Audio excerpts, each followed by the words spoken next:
Hey everybody, this is Rich, and you're watching my YouTube channel where I play awesome tabletop RPGs with friends. I use the he, him pronouns, and we are continuing our ongoing series of the game that was called Project Lycra, but it is now called Power Beyond Doubt. Power Beyond Doubt is the official name of this game as we gear it up into the next phase of playtesting. This is the Power by the Apocalypse adult superheroes game that Jen Kitzman is developing, and we have the joy of playtesting for her. We are playing in the Halcyon City setting, which comes from Masks, but we have a lot of other supers and comic book related things thrown in here because Rich can't really stick to a script. Really, that's why it is. And I find cool pieces of art and I throw them in, and they become new NPCs in our game. With the 8th session, we are over halfway through this series before in late February we kick off a series of Goblinville. Very excited here to continue our game after the long holiday break and a flashback game last week. Now we have the whole team all together. So let's have everyone introduce themselves and their characters before we jump into the action. I am going to go in reverse alphabetical order by player first name because it's easy for me. Tyler, please go first. I'm Tyler, he, him pronouns, and I'm playing the Reverend Hoary Hazard, the Demon Deacon. He is a former revivalist preacher from the sticks of Texas, and he probably was not a very good guy back even in his preaching days, hard drinking, partying sort, and eventually got into demonology and made a bit of a deal that, it cost him his soul and his beloved. And now he, but along with that, he did pick up kind of more and more powers. The demonic forces tend to call on him for favors. And occasionally even the higher powers will use him as an intermediary. But he has definitely been damned for his horribleness, and had traveled around trying to avoid most of his entanglements with the awfuls and the evils until he met this team who have given him purpose to stay here, though the demons have certainly been knocking at his door since. Beautiful. Nice summary. Thank you so much. Tyler, Jen, our game designer and author and all-around amazing person, please introduce yourself and your character. Shucks. All right. Well, I am playing Ashley Banner, aka Seraph. She is the daughter of a human woman and an angelic man, Ariel. She is a paragon. By the way, I also use she, her pronouns. And Seraph is the paragon, has cool angel powers, and generally the full package. The superhuman durability, the strength, the speed, flying, a bit of cool superhuman senses, and has a do not quit sort of superheroic persona. As Ashley Banner, she's a local gigging musician who does pick up work effectively with different bands and is married to Lisbeth LeBlanc.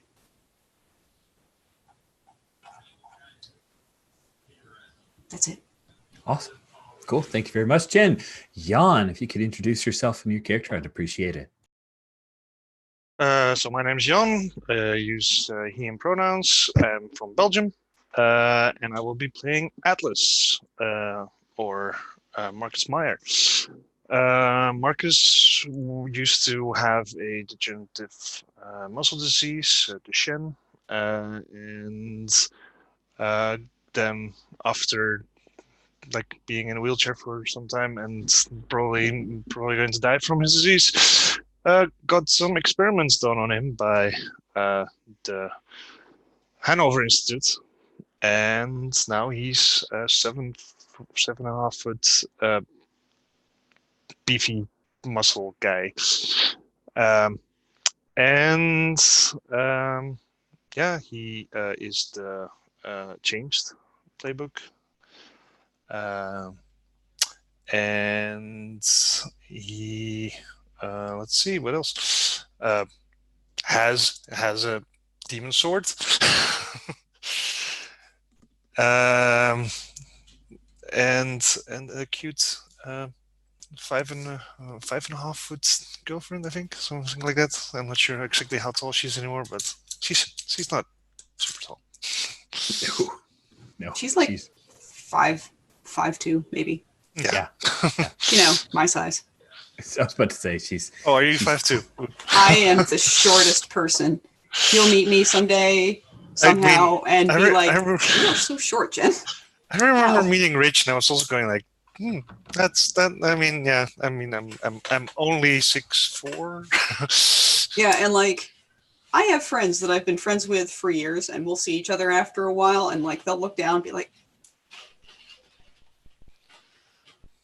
So, and then You're imagine this if there's someone 7.5. So yeah.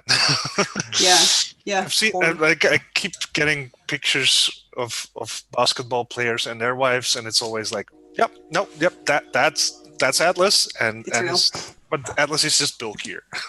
Yes, he is. Cool. Thank you so much, Jan. And then last but not least, we have Alex. Please introduce yourself and your character. Hi, I'm Alex, he, him, from the UK, but I live in Norway. And I am playing Unisha Upal, aka Armature. She is a tech genius with prosthetic tentacle-like limbs that can form whatever she kind of needs, and has a AI assistant, and she is not a supervillain. I always not on this Earth.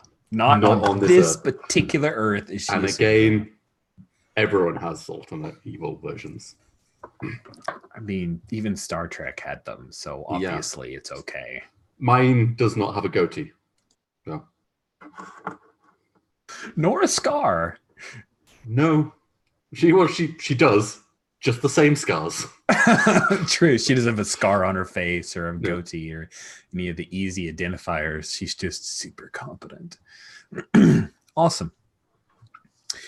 In the last session, just as a reminder, the last current timeline session, we ended the game with a pretty big info dump because Seraph and the Demon Deacon agreed to meet with Dalmuth, the pawnbroker of hell, and his third party, who turned out to be none other than Betty Buckley, who revealed to them that the meeting that she had tried to get them to attend for a while was to avert the coming of the abyss, a nothing, an oblivion that threatens not only Earth, but also heaven and hell, because Earth is the feeder for both. She demanded a tie, which now she demanded a touchstone, because we've switched some rules. So she demanded that she become a touchstone for the two of you, and you agreed. And by doing so, she has informed you she would be the fulcrum that would allow you to be empowered to fight against this. She was a little sketchy on exact details, but you guys trusted in her, mostly because Demon Deacon asked Seraph to do so, and Demon Deacon willingly threw his agreement and touchstone any kind of connection. So that is the agreement that you guys came to. We are now jumping forward some bit of time, but probably not a significant amount of time. We will pick up in Ashley Banner and Elizabeth LeBlanc's apartment. Now, if I remember correctly, you guys moved into a pretty nice place in Midtown. Is that right? Yeah, actually. Yeah. I gotta say, probably Elizabeth is paying a slightly higher portion of the rent. She brings home the bacon. Yep. And hires someone to have fried up in a pan. No, occasionally she'll cook, but that's not really her forte. Yes, I think her position, she's not moved to partner yet, but she is now no longer a paralegal, no longer assistant, like actual full board lawyer at the superhero specific, like superhero specialized legal firm. So she works in the city center, so just staying in Midtown made sense. Or at least that's what she said. And of course, there's lots of culture, lots of the arts and the like. And honestly, it's a great spot. It's totally dope. It's a really nice apartment. Having a walking commute is just, it's real nice. So we have some time passes moves. Thank you very much, Alex, for that reminder. So let's hit those up, and then we will figure that out and pick up with this scene. I will tell you that from the astute reader of this opening comic panel, the two of them, we see Lisbeth LeBlanc is putting on the last touches of some lipstick, and she's dressed in a really nice dress, and it is approaching evening, so the sun is going down. Cool. So you see Jen needs to step away, so let's jump over to no, I'm here. I'm just opening a door for the cat. Oh, okay. Cool. All your cool technology and the ability for a microphone.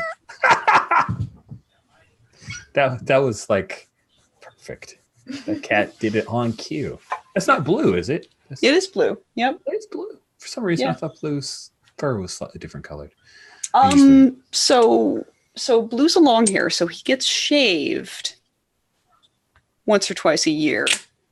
And because his fur is not the same color throughout the whole length, which is true of most cats, as it grows back in, it sort of creates a different presentation. Gotcha. Cool. So, astute readers pick up that it looks like Elizabeth is getting ready to go out. She looks nice. And we'll see this time passes move for Seraph to see how things are going for her. So I presume people are talking about there's always a way. Yeah, sorry. We got a time passes for Armature. We have a start of session for you. Sorry about that. So let's... I had me going for a second. I was like, shit. I know. I was tricking you with my poor communication of information. No worries.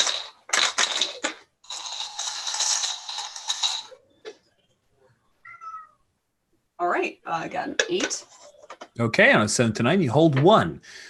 You may spend your hold 1 for 1 to take more or fewer choices on roll results. You cannot avoid overstate choices with this move. And we'll catch up with Alex when we go to Armature. I'm very excited. I know what you've got, so we've got some cool stuff there. And Elizabeth calls... I think she just calls you Ashley most of the time. Like, I don't think she only calls you Seraph in public and in front of others. So she calls. So, Ash, have you made a decision? Are you Ashley or are you Seraph at this movie premiere?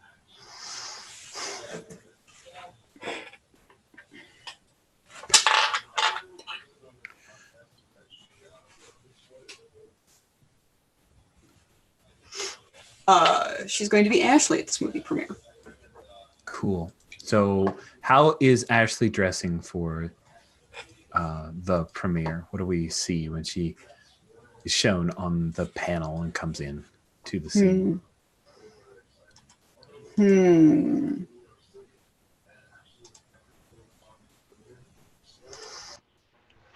Jen takes a brief diversion to her Pinterest.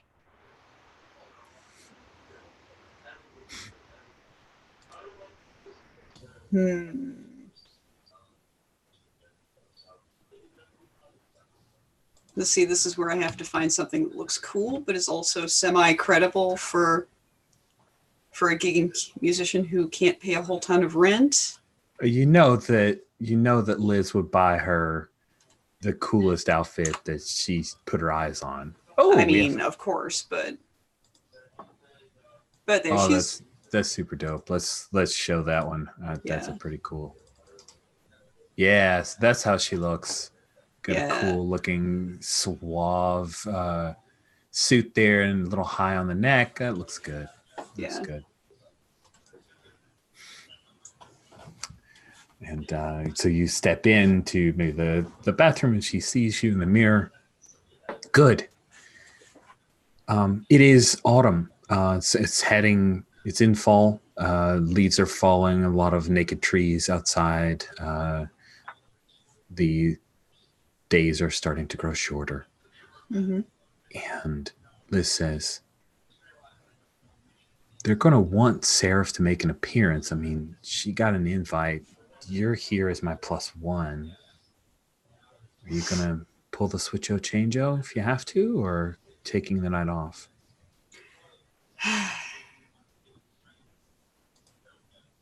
Seraph does need to make at least a short appearance. Okay. There's a hesitation, she's not going to show disappointment, but the hesitation is enough. And this is, okay, I understand. I'm walking in with you, and you get me for almost the whole night. This movie is going to be crazy. I know. I can't wait. I did not know that they were filming this movie until the contract started rolling in, and the licensing alone was 2 months of my life I'll never get back. Oh my God. Well, I mean, that's what they pay us to do. It was just a little. Yeah. No, that's 2 months though. That's bonkers. Is that normal for a movie licensing agreement? I mean, it's the first big movie I've ever been part of. So my research with other people says that it was a lot. There was a lot. Okay. The man hours that we billed to Transcendent Crusaders was obscene. Mm-hmm. See these? And she kind of points to the diamond earrings. They paid for it. Yeah, just partial. So it'll be fine. And it's okay to be Seraph, right? And I'll reach forward and I'll play with one of the earrings and just go, Right? Hashtag worth it. Yeah, nice. Are you going to wear your stole tonight? It might get chilly when we leave. The Crusaders are really woke. I'm not sure if I should. I thought it was synthetic. It is, but it doesn't look synthetic. And I just don't want to get snide comments and have to defend myself and seem. I just don't want to cause a thing. So I've got a shawl though that looks nice. It matches mostly. It'll be close. Maybe you should just keep me warm. Well, that should be easy. Cool. Yeah, maybe I'll lend you my coat. Oh, I don't know. That coat looks so good on you. Well, it only has to be off of me as long as it takes to get us into a cab, right? Cab? What? No. Uber Black all the way, honey. Okay.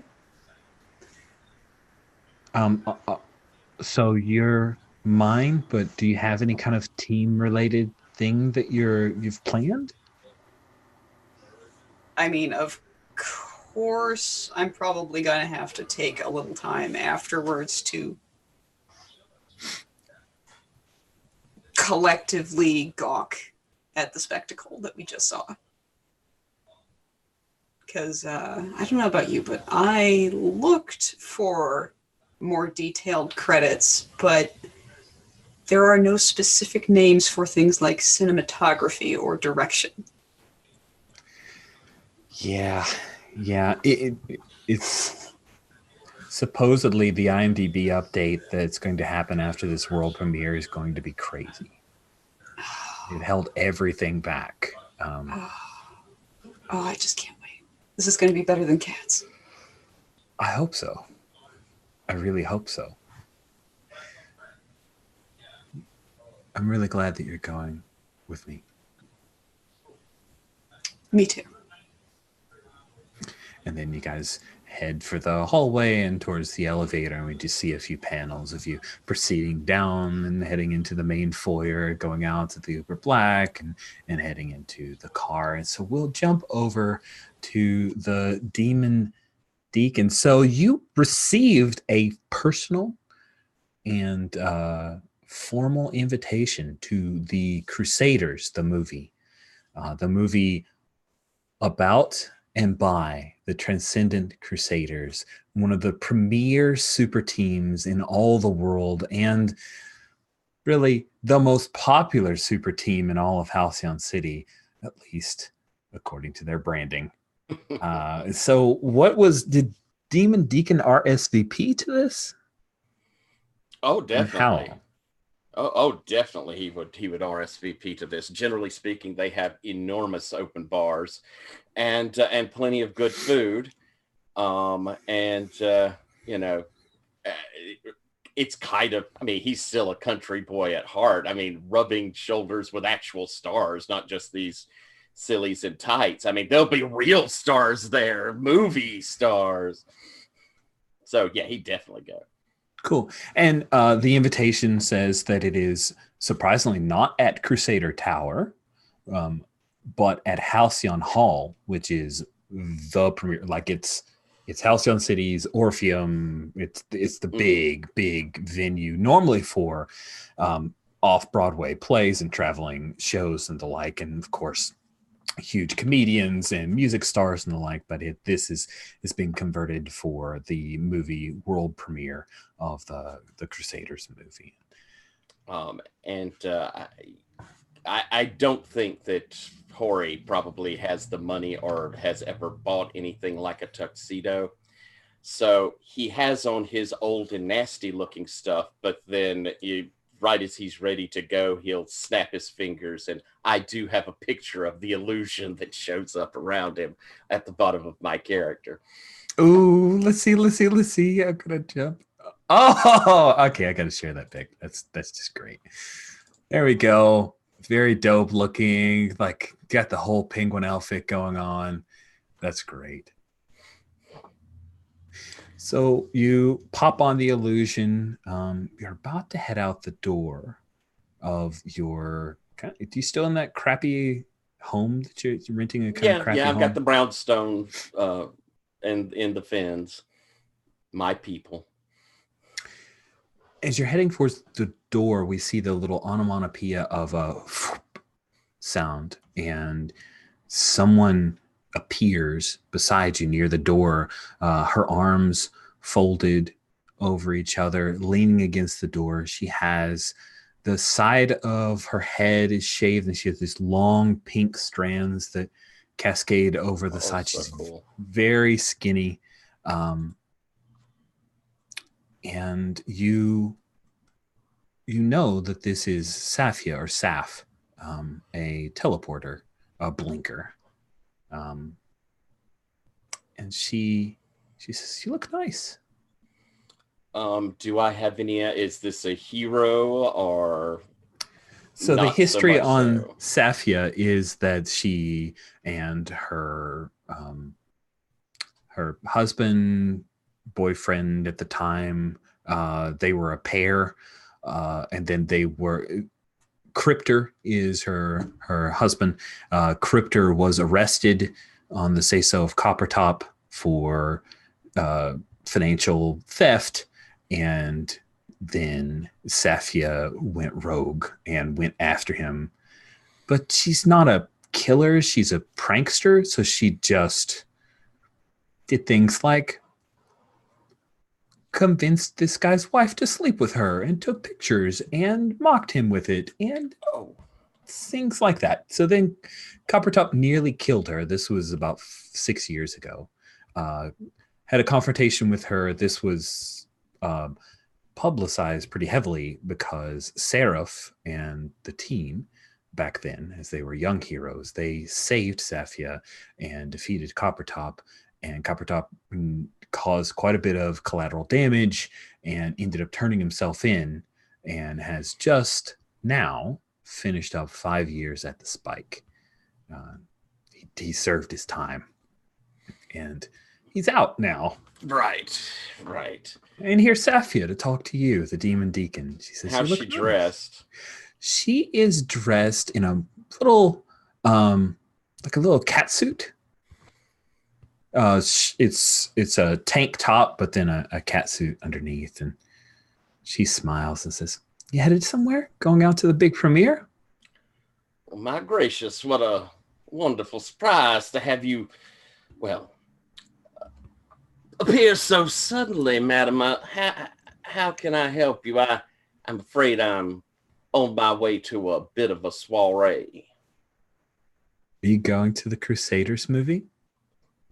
A little bit of a pride. Why, yes, I am. I was hoping you'd say yes. Can I ride with you? I have something to talk to you about, a possible opportunity. I think it'll be worth your time.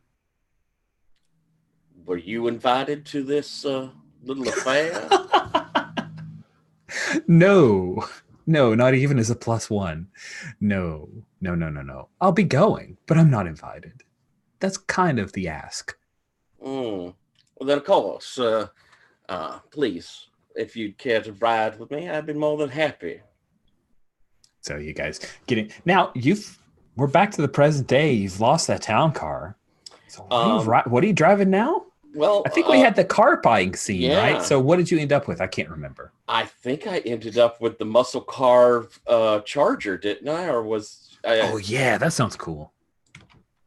The old, not a new one, an old Classic. Charger. Yeah. Yeah, so we kind of jump and we're in a scene and she reaches up and kind of runs her long. She's got her nails are painted black and she just runs her hand over the dashboard. Says, "Classic cars really get to me. This is so hot."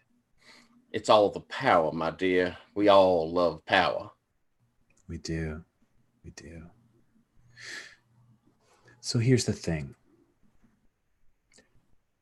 Coppertop's going to be coming after us again. More than and likely. Supposedly this movie does a really like a whole storyline recovering his good name. And you and I both know he's dirty. Yes, indeed. So I have a plan and I need some help. Cryptor can't even get near. He's still on probation, but I'm technically free and clear. And I thought, I know that this movie isn't like an old reel-to-reel. It's all digital. She rolls her hand and you see she's holding a little USB drive. You have some late-minute edits you're thinking of, madam? I do.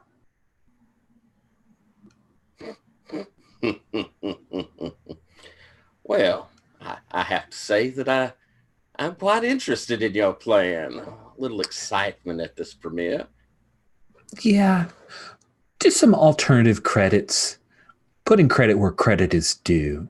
Like the fact that one of the major backers of this movie was Spider himself. You know that you like stepping out, editor's note, Spider is one of the kingpins of Halcyon City, known for the worst of the worst kind of activities. And you actually, I'm pretty sure that Seraph has shared with the whole team, you have seen evidence that the Transcendent Crusaders are, at least the tower was funded by a holding company that Spider controls. So these credits will be not only nefarious, but also difficult to disprove. And I'm, even though I haven't had a personal run-in a lot with them, I'm well aware my team does not like them, does not trust them, right? Certainly this Coppertop. Ooh.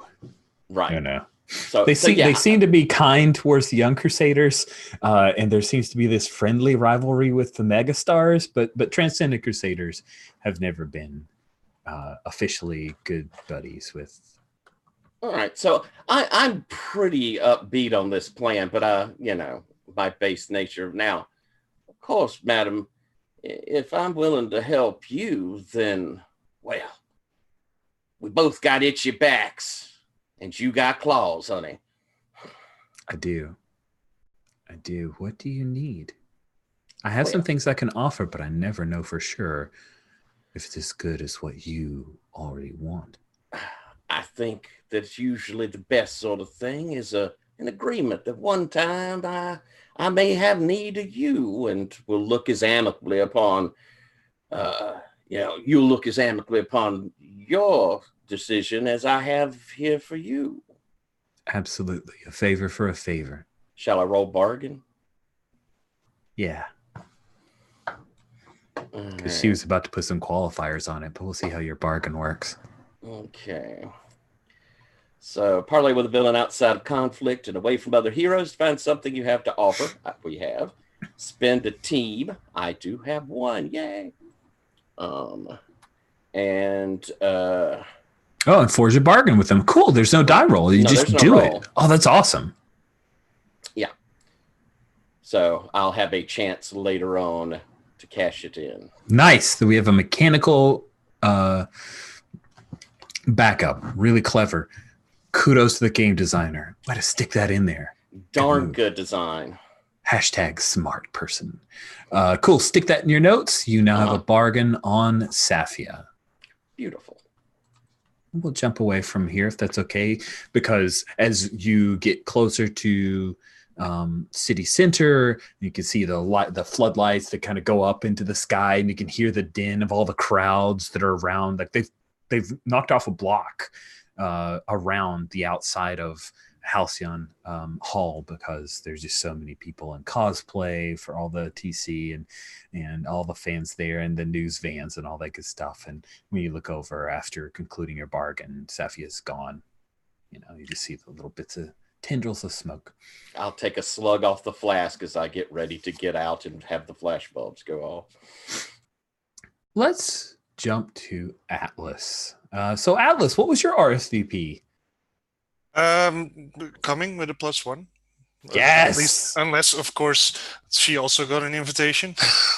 I mean, she's going to tell you she did. Do you check to see if she really did? Because she's happy to come as your +1. I mean, no, she can come on her own invitation as well. That's fine. But we're still coming together.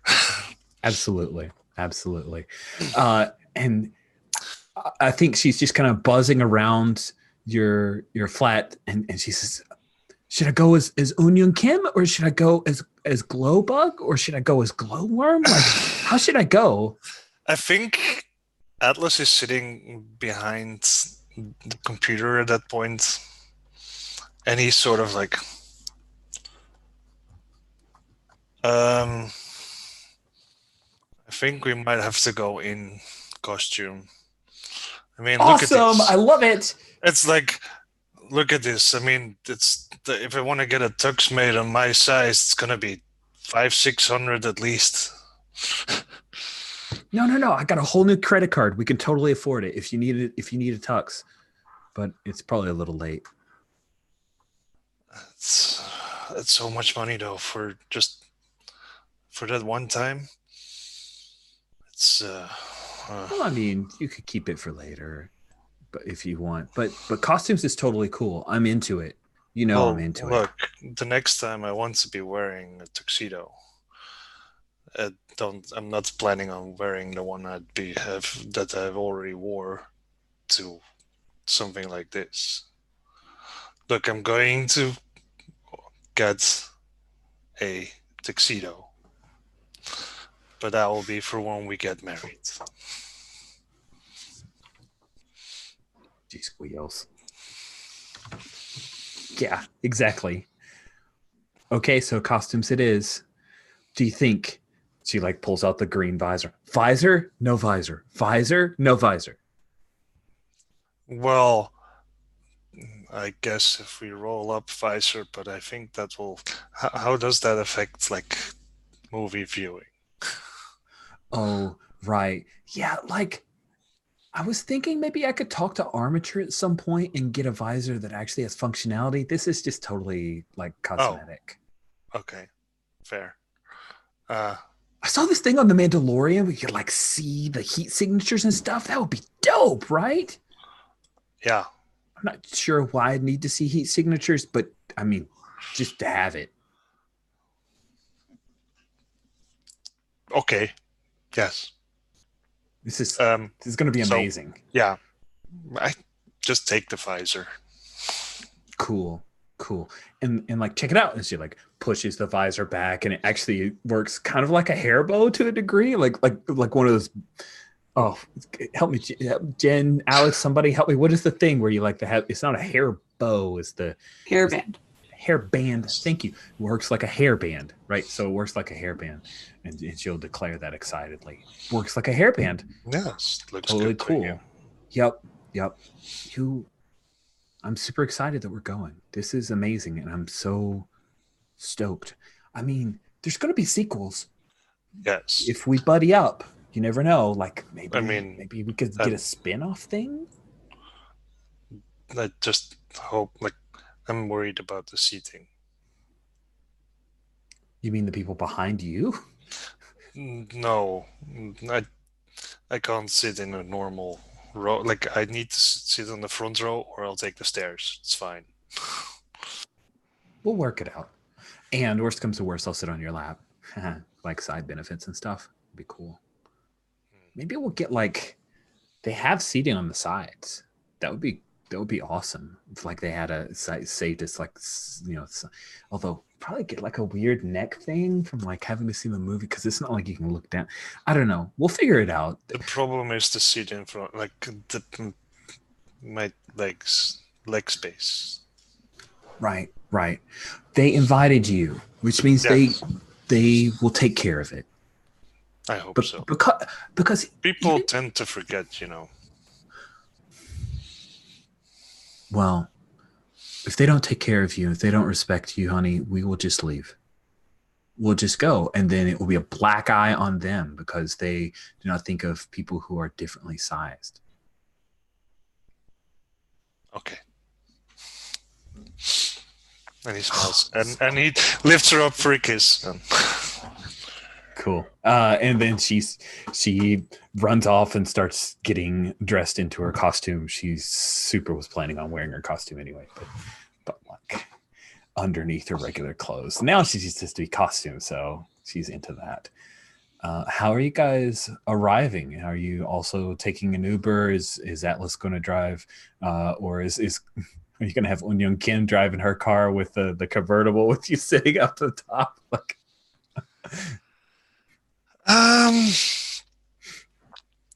like I think we can at least we should definitely rent like or get like, well, not an Uber, but like, I don't know, drive up in a big car. Nice. Cool. Like drive up in a limo or something like that, because like, yeah, it's nice. Cool. Yeah, she like calls her credit, enters the credit card information, orders a Hummer limo. It's cheaper to rent a limo than it is to get a suit for him. So exactly. So as you guys are getting closer, you got the floodlights, you're starting to arrive. You see that there are just, they've got the little sawhorses thing blocking off the main street. You see among all of the cosplayers, there's a guy on stilts who's wearing some kind of like paper mache thing, and he's an Atlas. Like, he's like a slightly larger than you-sized Atlas with his paper mache head. He definitely gets a cautious high five. Cool. So you guys start working your way through the crowd to enter. I gotta stop to sneeze.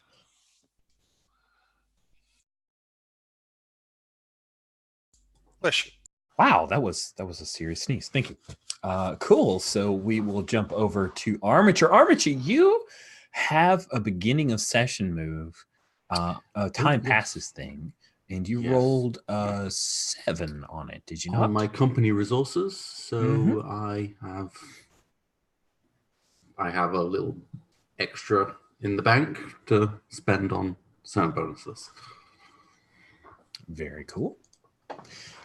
So, yeah. How have you RSVP'd to The Crusaders, the movie? I feel that she would have announced that, no, I'm not coming. But then I can imagine she may have been either by diffuse or maybe her teammates told, no, you are coming. I don't know. Would any of the teammates' PCs have tried to talk Armature into coming? And if so, what was the logic you offered? If not, it'll be diffuse.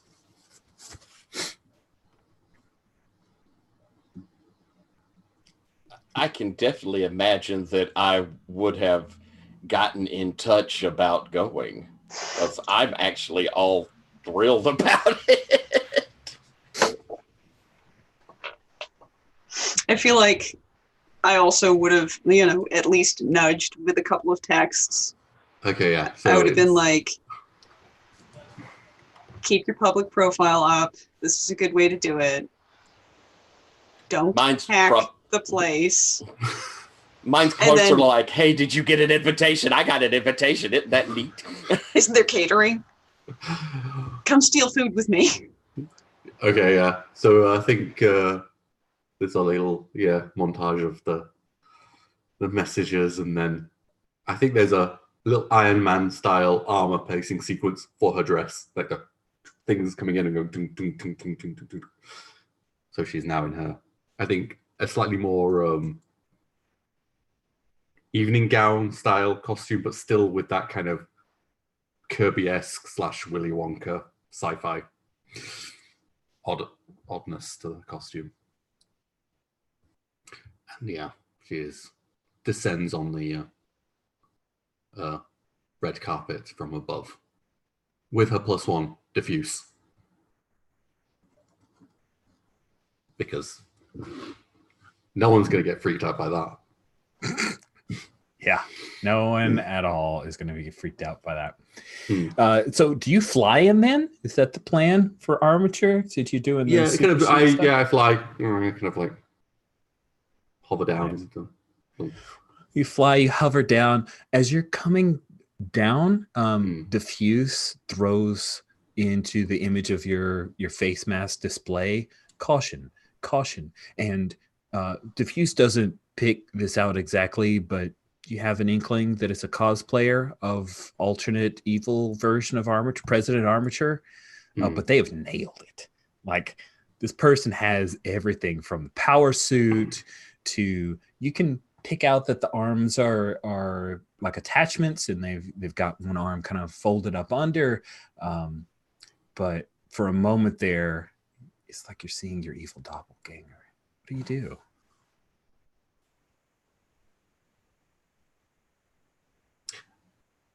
Okay. Out of the thing, I'm wondering, like, do we think there's been adventures kind of where my evil doppelganger from an alternate universe has kind of come forward into this world and has interacted and is known to the public? I mean, it could have happened in that 5 intervening years. So if you want to establish that as canon, cool. If not, this is a person who just came up with an alt, like they're doing some kind of alt cosplay that is uncannily accurate. I am good with either answer. I feel if it's so accurate, I think there has been, some sort of adventure in the intervening years with / against my doppelganger, and I think it's just some side eye. Nice. I think some side eye as I pass. I'm going to add a little bit. I think what happened was Super Liz, like the alt version of Lisbeth LeBlanc, either knocked her through into this reality or followed her through, and that's the thing that you guys got all mixed up into. So just because I want to have that like a thing that you dealt with as well. Cool. You land, you pick out Lisbeth LeBlanc. you know Ashley in her normal guise, so you pick her out. You see Reverend Hazard armature, and it's easy to see Atlas. He's kind of parting the waves to help Glowbug make her way through. And we'll say that the 4, 5, 6 of you for the 2+1s, the 6 of you meet in the lobby. So you head through, you show your invitations, you get onto the red carpet. There are a few people who like ask Liz and Ashley to stop and pose, and they take a lot of pictures of you, and there's all the flashes and everything. And then Atlas, there's even a moment where someone from the Halcyon City Herald comes up and like sticks a mic in your face. How excited are you to be at the premiere, Atlas? In my face? That's like just okay, near your chest area. Yeah, I'm looking forward to seeing this. Yes. Cool. And then Eunyoung Kim like jumps in after that. Like she doesn't interrupt you, but she doesn't allow the reporter to leave before she's like, I'm excited to be here too. And she like grabs the mic and she's just, this is amazing because I just recently wrote a song that's coming out and it's inspired by the Transcendent Crusaders. They are such an inspiration. And this song is really great too. And it even talks about my buddy here, my fiance Atlas.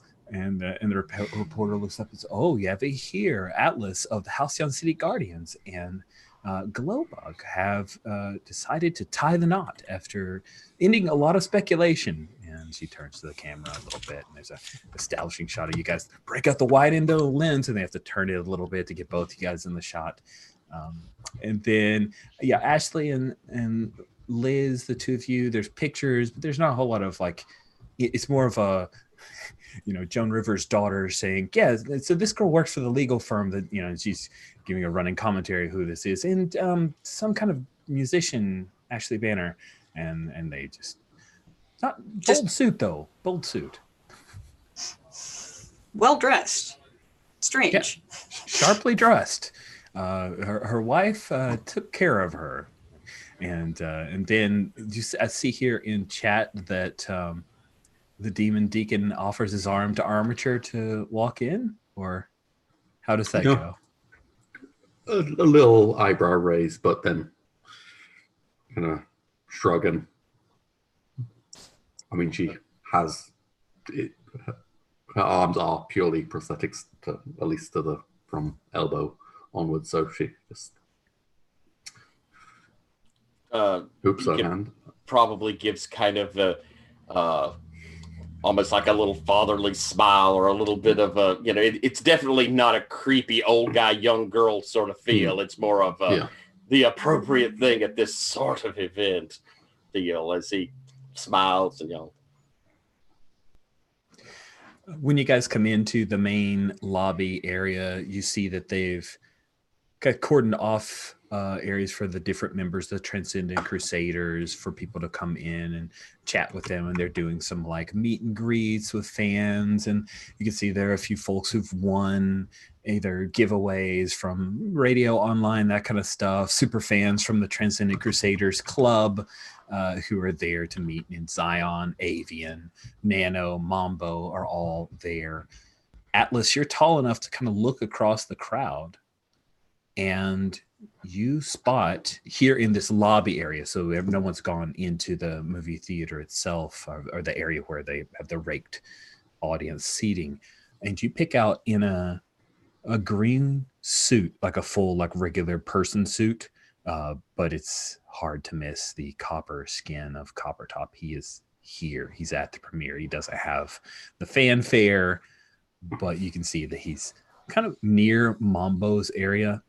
He looks over. He's got the mustache still there, the big red mustache, and his red hair is starting to show a little bit of white streaks. He's getting on in age. Getting a bit of a silver top. I think he just rolls his eyes a bit, but other than that, just I was like, oh well. Like we knew he was getting out, so. Cool. I see here that Anisha has some plans. So do you want to deal with that? Just once we get into the seating area. Nice. Cool. Avian, who you guys know is Trevor Youngman. He flaps his wings and kind of goes up and over, and a bunch of people like gasps in awe, of course. And he lands near you guys, the Guardians. He looks across and says, Guardians, I'm very glad that you came and accepted our RSVP, that accepted our invitation. Welcome. This movie wouldn't exist without heroes like you keeping the city safe. There are a lot of cameras and cell phones from this like little public PR stunty type meeting. Thank you for the invitation. Cool. What about Armature? How do you react to this? Leaning into Ashley, like, do I have to respond or anything? Be nice. Trevor is basically the best of them. True. Thank you for the invitation. And I'm like in the background being like, pump it up. Be like, hope the film is good. And you get a return on your investments. Thank you, Armature. Demon Deacon. Real pleasure. Appreciate the invitation, son. This is just mighty fancy. And he offers you a hand. He's got these like weird kind of wrapped bandages thing going on his arms, but his hand's nice and strong, and he gives you a firm handshake. It's not one of those like trying to crush your hand handshakes, just a firm, like, regular polite handshake, guy to guy. Shake, nods his head. He's still wearing his mask, but I'll do the kind of move in and arm to the shoulder, sort of, preacher saying bye at the end of the thing, at the end of the service, and say, son, I hope that this is a truly memorable sort of a premiere. And thank you. Up. Thank you. And you hear his voice kind of echo behind the mask. His wings flutter just a little bit. Ashley, you can pick up from the the emotions that you often communicate with your wings. He's pleased about that, but there's also just like a little bit of nerves that you pick up from his general reaction. Yeah. I mean, it's a premiere of a movie that he supposedly acted in. I'd be nervous too. Yep. And then Atlas, as you're standing there, you see coming from the left is Sloth. He's coming up. He's going to punch you on the arm. He's wearing his Megastar suit. He's not dressed up. He's wearing his costume. He's going to come up and punch you in the arm. What do you do? I try to catch his punch. Just like... Ooh, sweet. Okay, cool. Let's go to dice. I want to see if he gets to punch your arm before you pull this off. So, I mean, you're not really safeguarding anyone, so I think you're just direct confrontation. Yeah. Yeah, which is resist or avoid an option. And yeah, exactly. Like, okay, so let's see. Roll of daring. No, he punched me in the arm. Nice. Oh God. So yeah, you failed. Good news. Yeah.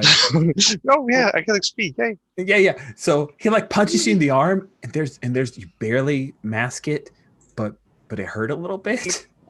That's the miss. And he laughs. It's good to see you, man. Oh, even your little one too. Oh, that's good. And like good. Sort of through gritted teeth, like it's good to see you too, Slot. And there's like a shoulder roll, like, oh fuck. Battle cry comes up, and he says, "Hey man, don't beat up our special invited guests, man. So you guys look great. This is good stuff. Thanks for dressing up and stuff. Yeah, you look good too. Cool. Good suited up.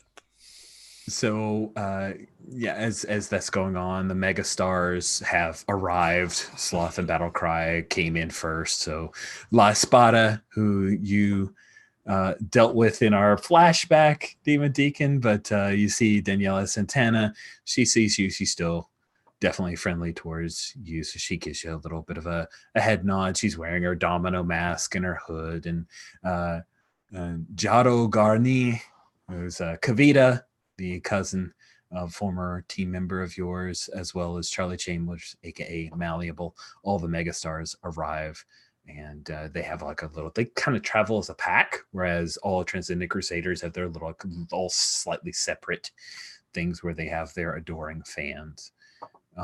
Is Ashley ducking out with all of this cool stuff? Awesome. Where are you going? Just like ducking out with Liz to find a safe space, or is there something you wanted to try to do? Gonna duck out with Liz to, help her get seated. Nice. And then find a safe spot to sneak out. Got to do your transform, thing. Do my second entrance. If possible, when you were kind of in proximity, I would have moved over for a moment, since I do sort of accept you as leading our little group, and say, I think an old friend of yours, what is her name again? Safia. Safia's planning on making this movie a little more interesting than even they think.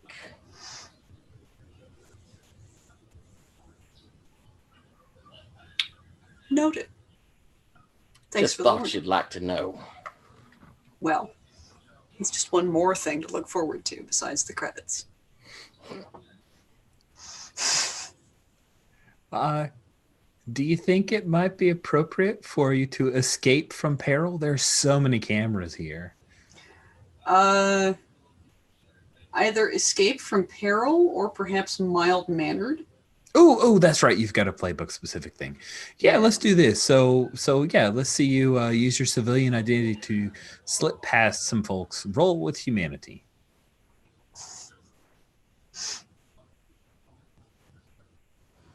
Yeah, because, goodness, so this is a big theater. You know that Ashley's pretty familiar with how theaters get structured. Jen's having a bit of a brain fart. Oh, cool. So, but I think I'm trying to bumble my way into basically a utility / usher employee space to get to like an alleyway exit. Yeah, that makes sense. Hence using the actual mild-mannered move. So it's time to roll that humanity.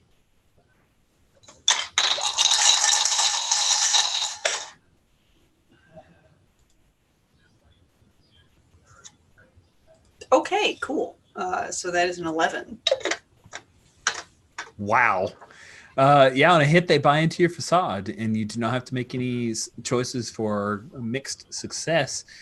You hop out to the alley. You can quickly take on your angelic form, fly up, and then arrive again. People are like, where did you come from? The sky. Come on, it's nighttime. You're not. That's right. No, I think she was up there on Crusader Tower, and she flew down. There's a few people are saying, yeah, totally legit. She's like hooking up with Avian.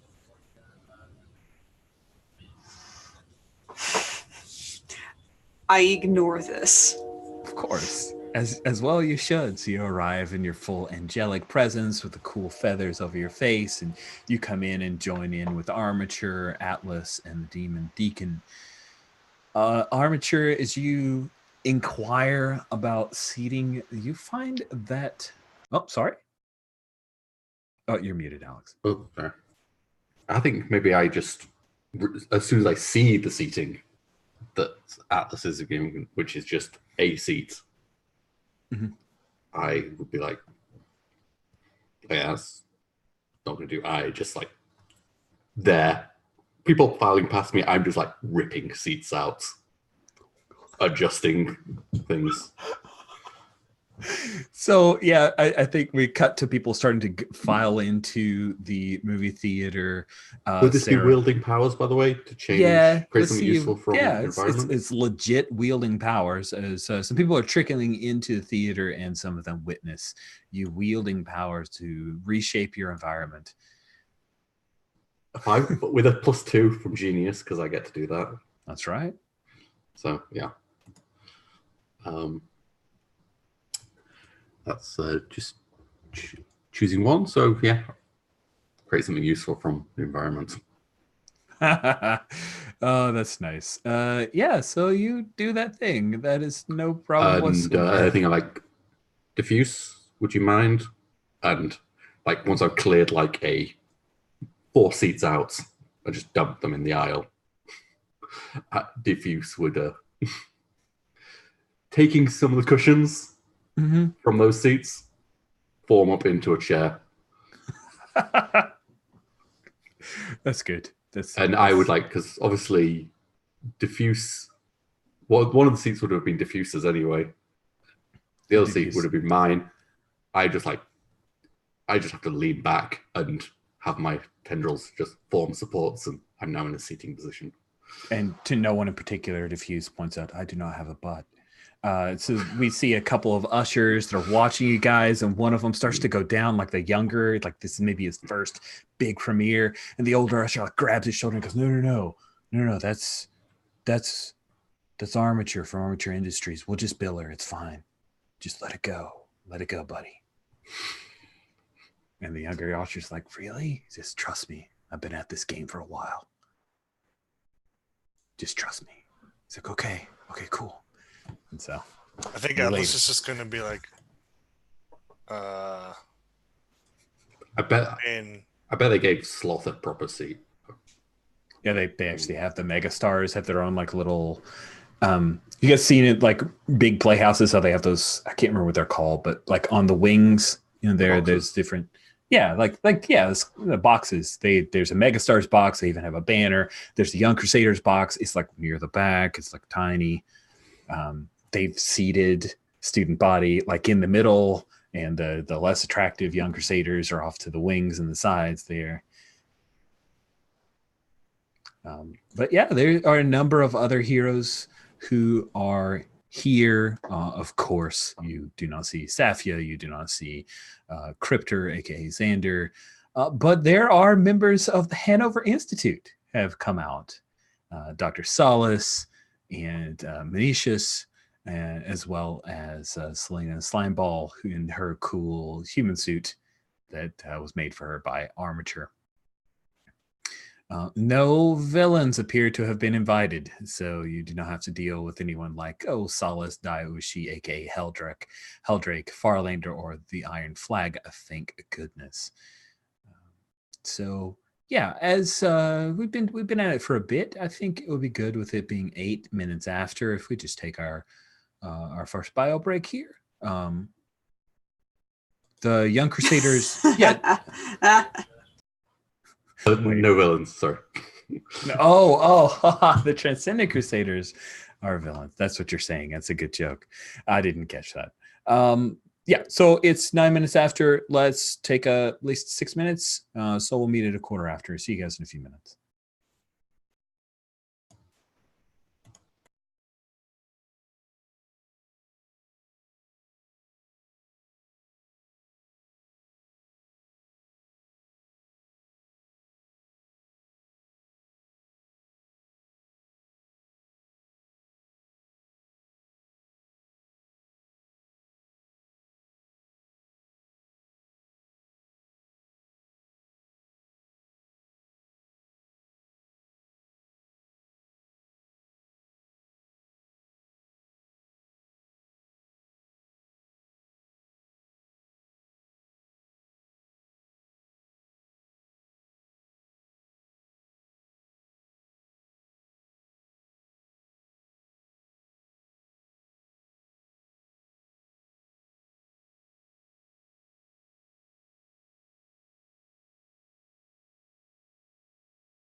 Eager. A cute doggo appears. Oh, lovely. You gave me a kiss, guys. It's the best feeling. He's a good boy. He's a sweetie. Oh, so nice. He followed me back upstairs, and I said, "Come on, I'll hold you for a little bit." Yeah. He'll get bored in moments. Yeah. Helping feed my my buddy's cats, and he lives in the same apartment complex as me, and the cats are Zoe and Bacon. Bacon. And Zoe is like this tiny baby. She's an adult cat, but she is kitten sized, at least to me. So small. I mean, you have a freakishly large cat. I mean, Blue is part Maine Coon and part Scottish Fold, so yes, agreed. But like Blue and Nixon aren't really into like being on my lap or being held for very long, etc. But like, if I flop out on my buddy's couch, Zoe will like come and like lie down on my stomach or my chest and like. Oh, that's sweet. Face. So I get that kind of kitty contact. All right, let's jump back in.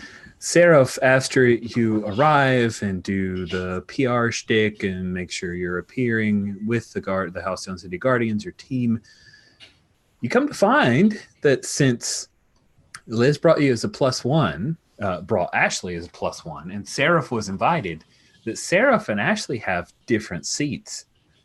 The Guardians are seated in one particular area where you can kind of be seen by most of the populace, and Liz is at a nice seat near the middle where a lot of the backers and people involved in the production, but not stars. Like there's this whole like awful, oddly like here where the stars are, here's where the people are, and she's where the people are. Yeah.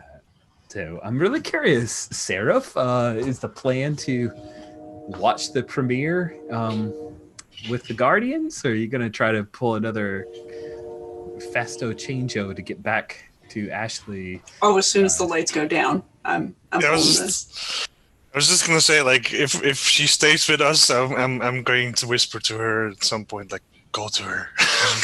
Go be with your wife, dumbass. Go to her. That's so good. Holy fantasy movie trope. I love it.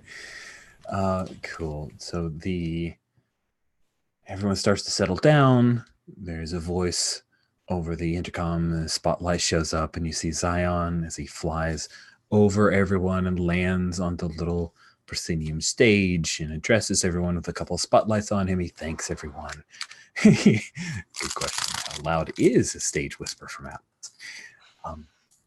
Zion thanks everyone for coming, and he like identifies a few people from the production company and the director, and the spotlights go out, and some people are identified, and people give nice polite applause, and then he says a few words about the making of the movie and the challenges they face from their day-to-day jobs. He says with a chuckle, and people laugh, of course, and then filming this movie, which he does point out was a $300 million production. He seems a little proud of the fact that it's one of the most expensive movies ever made. And then he does after way too much ado, he says, without further ado, and introduces everyone to the Crusaders, the movie. And the lights go out, and Sarah, if you start to make your way out of your seat towards the kind of the back hallway, and Demon Deacon, your phone buzzes with a text. It's from an unknown number, and it says, "Hey, still up for the thing?" And then -S. I will tweet back the thumbs up emoji. I've been learning phones. Phonekin 101. Cool. She texts you back again, and says, "Need to get to the projection room. They have guards. Could use some of your illusions."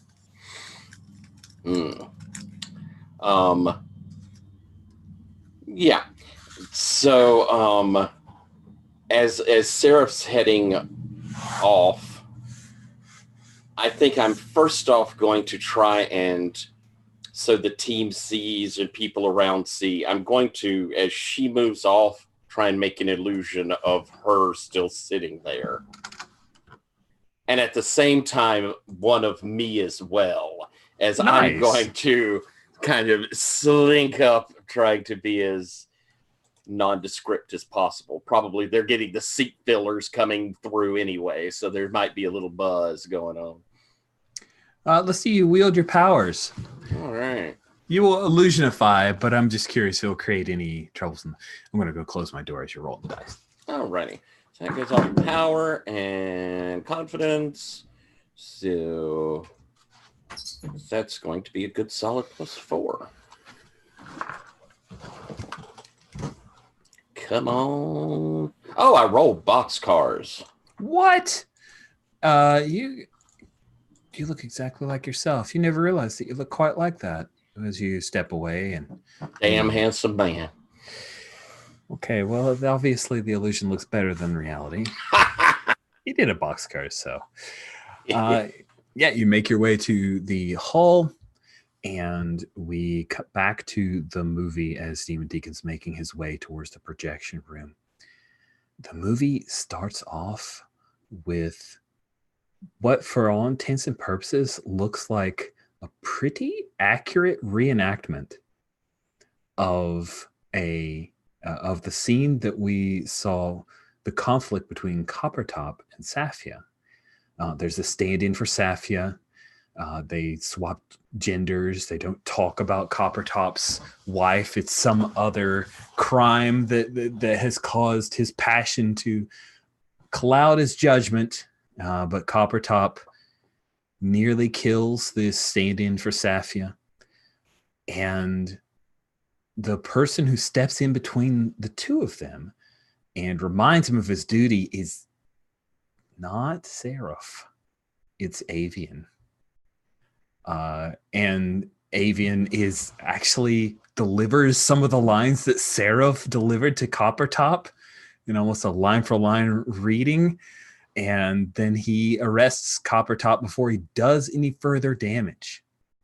And then Coppertop, there's a scene between Coppertop and Zion, where Zion is like, it's obvious that some of the scene was cut, but it's still cleverly edited together with lots of like headshots and the like, and it's very dramatic. It's like Zion berating Coppertop and like reinforcing the code and credo of Transcendent Crusaders.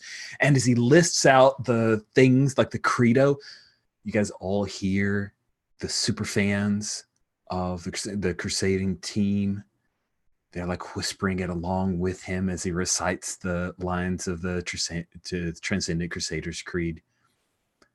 And then Coppertop, we see the slam of the jail cell door as he's sent to prison in the spike, and like one of those real quick zip out camera moves to show the spike gleaming over Halcyon City. And it's obvious they've done some drone footage, like this is legit Halcyon City stuff, and you're probably going to see that in the credits, thanks to the community and business center of Halcyon City for allowing them to film all that good stuff. And as things proceed, there's, of course, a world-ending plot from none other than Helldrake herself. Although it's like it's like Helldrake, but it's obviously not Helldrake's actress. They have a girl who, famous actress, but she's not Asian American, so she's playing Asian American. Like they've done a little bit of makeup around her eyes and maybe a little CG there as she's being a little whitewashed. But she's a villain, right? So who's going to stand up for her rights? And then the Transcendent Crusaders They find out the plan through sleuthing and all kinds of upholding their creed. And I think, Sarah, if you're able to press a change, you come back as Ashley, you sit down beside Liz, and Liz glances over as soon as you come in, and she looks a little horrified. She says,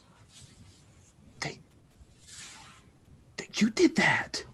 You did that thing with Coppertop. I can't believe it.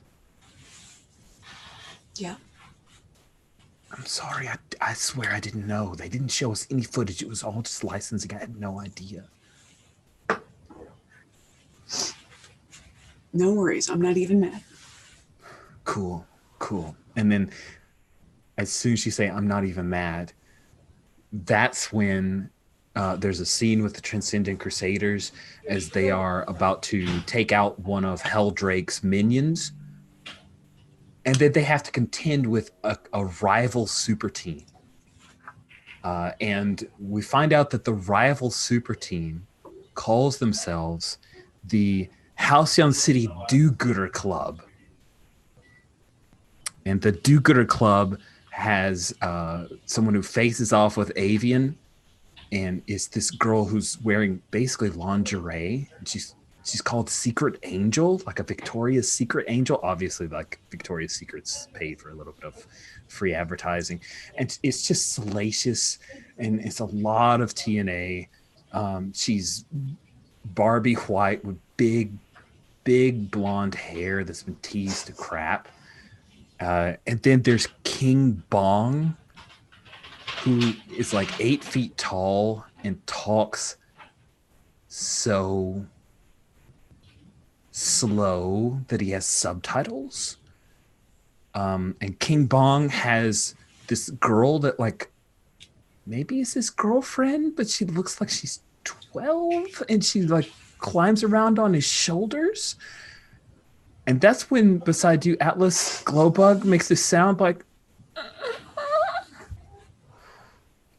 Sure enough, there's Meanwhile, Devil. Oh my goodness. Yeah, there's Devil Lover. Devil Lover, who's dressed slick, but he's very obese, and he has this deep, thick, hick Southern accent, and he literally thumps a Bible. And then, last but not least, is a character that has all kinds of like Doc Ock style arms, but she doesn't. She's not a. I mean, she has all of her arms and legs, but she calls herself Nerdia 473, and Mambo has this quip about was Nerdia already taken, and Nerdia 473 screams, "No, I just like that number." And it turns out that the do-gooders are not. They're well-meaning heroes, as Zion explains to the audience, but they're just not up to the task. So there's a little bit of a scuffle between these rivals to the Transcendent Crusaders, but the Transcendent Crusaders safely put them down. It's kind of played for laughs, and there's no spotlight on Armature, Demon, and Atlas, and the illusions of Seraph and Demon Deacon, but there are a lot of eyes your way. So Atlas, what's your reaction as you're seeing King Bong on the screen, and man, they make him sound dumb? He sounds nothing like me. Nope. I'm gonna sue their asses. That's what Glowbug is whispering. What about Armature? What's your reaction seeing Nerdia 473? I think out loud, it's like, is that supposed to be me? And like looking at people around her. And is I this think piss take? some of the people are like, maybe? No. That girl's way different. Diffuse, where's the director? Diffuse points out like a little laser shot to like a little laser sighting system to the director, who's like, he ducks down because he thinks somebody's like trying to snipe him. So we cut to the hallway. Demon Deacon, you have made your way through the halls, and you get another text from Safia. She says, I'm pulling a die hard. I can see you. And you see that there are a couple of Transcendent Crusader livery wearing mundane guys with, obviously they've probably got weapons. All right. You hear the laughter from the crowd as they're watching a particular funny part of the movie.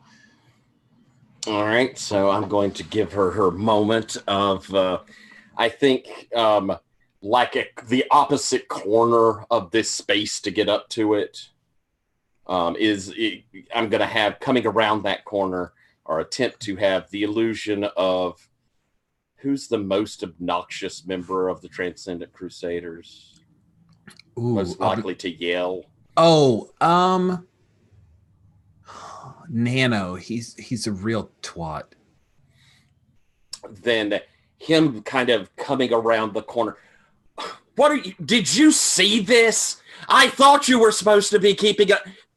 And he kind of bitching as he turns around and goes back around the corner to lure those guards away. Awesome. I think that you were trying to trick them. I do too, yes. So, you roll with genius, but I think you get to flip your trust for this, right? I do. Okay, so you're rolling with genius at 1 and trust at 1, so +2. +2. All right. And I shall roll. Come on, do well. That's a 9. Okay, cool. On 7 to 9. Just a second, I was saving that really cool picture of Ashley. I forgot to do that before. A cool pic of Ashley's suit. All right, on a 7 to 9, we'll trick someone. You get to choose one. They buy into the trick. They won't follow up. You don't need to improvise some concrete assurance.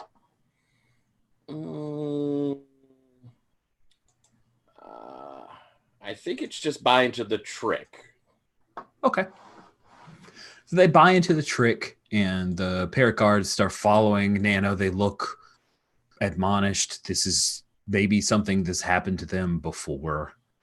And they'll walk out of the hallway and give you just a moment. As you do, you're looking at the door.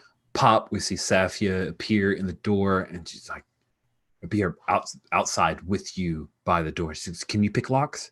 I've got a thing that the cryptor made for me, but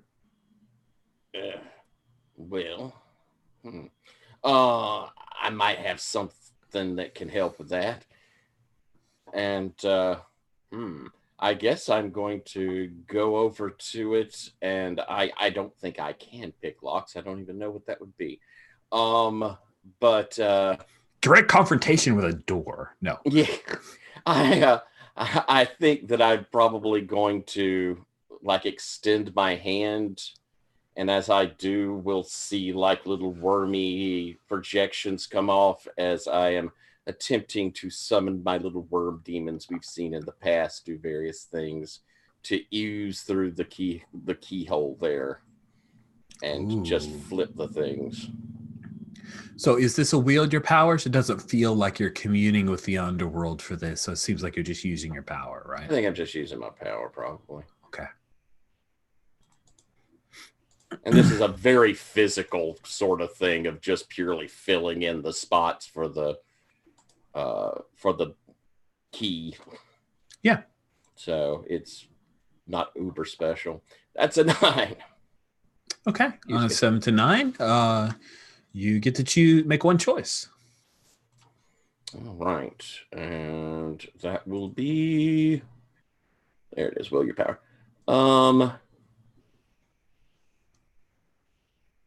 It's either going to be create something useful, the key from my environment, or neutralize an opponent or threat, the threat being the door. Okay. Yeah, either one of those are fine. You take over the door with your cool demonic powers. And I will say, you might want to hurry. They won't be gone for long. You bet. Thank you. And she leans in and gives you a quick kiss on the cheek and open the door for her. And she nimbly kind of jumps over and tumbles into the projection room. And as she does so while realizing as she enters, there's someone in here. And you see them as well. Is unfortunately for them, it's a member of the Young Crusaders. You see Feline, Sophia de la Cruz, the girl who has little cat ears and a tail. She was seated on like one of those fold-out chairs and kind of half watching the movie, but her little ears perk up and she turns and looks right at Safia and through the doorway, seeing you. What do you do? Because Safia is going right at her. Like to attack her. Probably.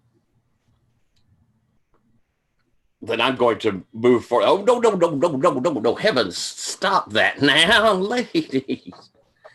I think I'm going to move towards this. If I remember, this little young crusader was kind of hair triggered herself, wasn't she? Yeah, a little bit. She's got superhuman agility, regeneration, and some kind of weird animal stuff going on. She's half cat. She used to be a street kid. So yeah, she's been in some scraps. All right. This may take more fast talking than is logically possible for me to try and just well, I mean, fighting, once you fight, you can't de-escalate from that. So if you want to give something a shot, let's see what you have to say. Yeah, so I think I'm going to just flat out try and lie to her of no problems here. Now, I was just my friend, and I'm trying to move over towards I'm so horrible with names. It's okay. The girl with me. Safia? Uh-huh. Yeah. Safia, and we're not here to cause any sort of troubles. Just looking for a quiet place to converse, and this is clearly not the right spot. And I'm kind of moving, between the two of them. Okay. To give, I mean, she's a freaking teleporter. Give her the chance to make her swap out. All right. Without being seen and then we'll, oops, we were looking for a quiet closet, and get out. Oh, you're kind of trying to play it off like maybe the two of you were looking for some place to hook up? Hell yeah, what the hey? That's weird enough that it probably will get the immediate reaction of, ooh, gross, rather than, oh no, that can't possibly be true. Cool. So let's see you pull off a trick. I'm really curious how this goes. Yeah. I don't want to try and erase her memory. Ooh, I got over a 12. That is 13. Nice. So with a 13, man, that you just went gross enough to freak her out, right? You just talked about like old guy and younger girl hooking up. I think she's like, just not here, okay? God. Watch this stupid movie. Not even in it. Oh, that hardly seems fair, considering all of your many, many contributions to that team. You're that guy with the devil guy. The devil guy, yes. I suppose you're right. And I guess I'm looking out at maybe out across the projection to see our ridiculousness up on the screen. Yeah, you're catching the last bits of the scene where the do-gooder club is being trounced so that the Transcendent Crusaders can fight real crime. That'll definitely stiffen my backbone that this was a good idea, what we're doing here. And, oh, yes, that's me. Oh, yeah, just a Bible-thumping hick. You guys are hooking up? Now, no gossiping, young lady. think about my reputation. Okay. Okay. And you're keeping her attention as Safia is moving around and sliding in the USB drive to take over and kind of use Cryptor's technology. And I'll turn back to, darling, we should be leaving, and get out. Yeah, and Safia, she agrees, and then just to sell it a little bit more, Safia leans in and kisses you before she says, absolutely. But I just can't keep my hands to myself. And she leans in and kisses you. What do you do? I probably stiffen at first, but then kind of blush horribly as we, of course, yes, and head on out, because even I think she's way too young, and I'm pretty sleazy. Cool. So, Safia, she smirks a little bit as she pulls back. Maybe she found your reaction amusing, and then the two of you will slip out of the projection room. She pops out of existence before you get the chance to tell her she ought to go, and you're left in the hallway as those two guards that you tricked are making their way around, and one of them says to the other, man, I hate that guy. I really, really hate that guy. I'll drift back to the theater. Cool. So you rejoin the others. I guess you kind of wink your illusion out, but keep Seraph there. You realize that Seraph's illusion appears to be enjoying this movie that just earlier had her as a Victoria's Secret style model fighting crime in really inappropriate lingerie. So, far be it for me to assume that she would get angry. I'll just... it's true. I mean, who knows? If she'd wanted to, she'd have jumped up out of the audience and smoked them all. Smoked them all. That's right. Yeah, so you have I gotta say, yes? Seraph's costume changes in the summer, but damn. Yeah. Yeah, it's more of a... Yeah, it's bad. Shorts and a bit of a cross top thing, but it's no lingerie model get up. You have a suspicion that they CG'd on some of those clothes because they just seemed like that fabric shouldn't move that way, or that it shouldn't cover just barely the way that it does. Look, double-sided tape doing double-sided tape and latex paint is so much cheaper. Yeah, but if you've got $300 million budget for a movie, I mean, would you really use two-sided tape when you can use CG? I mean, anyway, this director decided to use CG. You may be practical. The movie proceeds. We have some requisite midpoint that stretches out so they can have some cameos. The Transcendent Crusaders, or have some of the young Crusaders. They bring them out of their squalor and their terrible lives, saving them, showing them the way of the creed of the Transcendent Crusaders. Student body, she's actually a pretty good actress. There's a moment where, just out of the context of all the other overdone tripe that is this movie, that you could almost see a student body solo movie could not suck maybe. She just pulls out. She's really, the camera loves her. Yeah, superpowers are great, but she's relatable, true to Feline's grousing. She is not one of the young Crusaders that is helped out by the Transcendent Crusaders. And then they come into this titanic conflict against Heldrake. And like most superhero movies, the third act is a little on the weak side. There's a little too much CGI going on. While they do have superpowers, they're fighting in green screens and the like, and there are bits of it that show, but it's entertaining enough, and it's just fast enough that any moment where you're like, okay, this makes no sense, something else is thrown at you. So it's one of those, like, there's just so much that every one bit could cause it to fall apart, but where would it fall apart to? And the music is fantastic. They've got like some Trent Reznor stuff going in near the end, and Helldrake summons like way out of her power scale.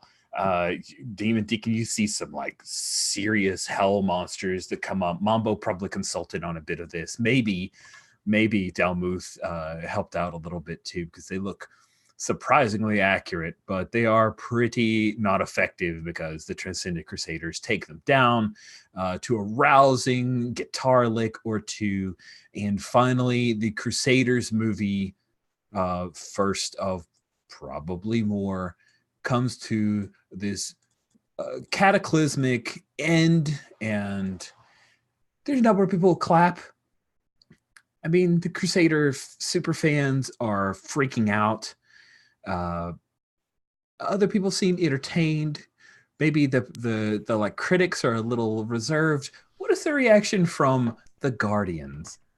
Atlas is for sure doing a slow clap, like.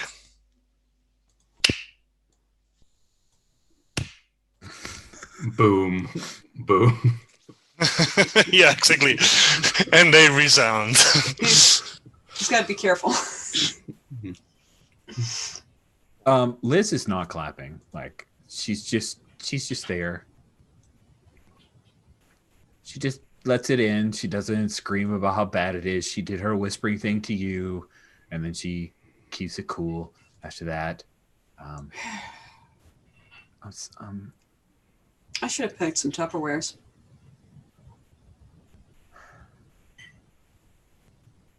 That was terrible. That was not great. I mean, it wasn't even like a good movie. No. It's not even like fun in a trashy way. Like, I wouldn't get drunk and throw popcorn at the screen. Right. I would not give this a Razzie. No. Well, how long do you think is professionally required to stay? I mean, professionally, Sarah's going to have to say some nice stuff at the end and probably play ignorant on it being a slap at you, probably. And you probably should keep Armature from sticking a tendril in her mouth, if you know what I mean. Yeah. And then the credits are going by, and a few clever Deacon's eyes has been kind of just clapping and smiling, and we'll give an elbow to Armature and Atlas on either side. I have a feeling the after credit scene is going to be worth staying for. What?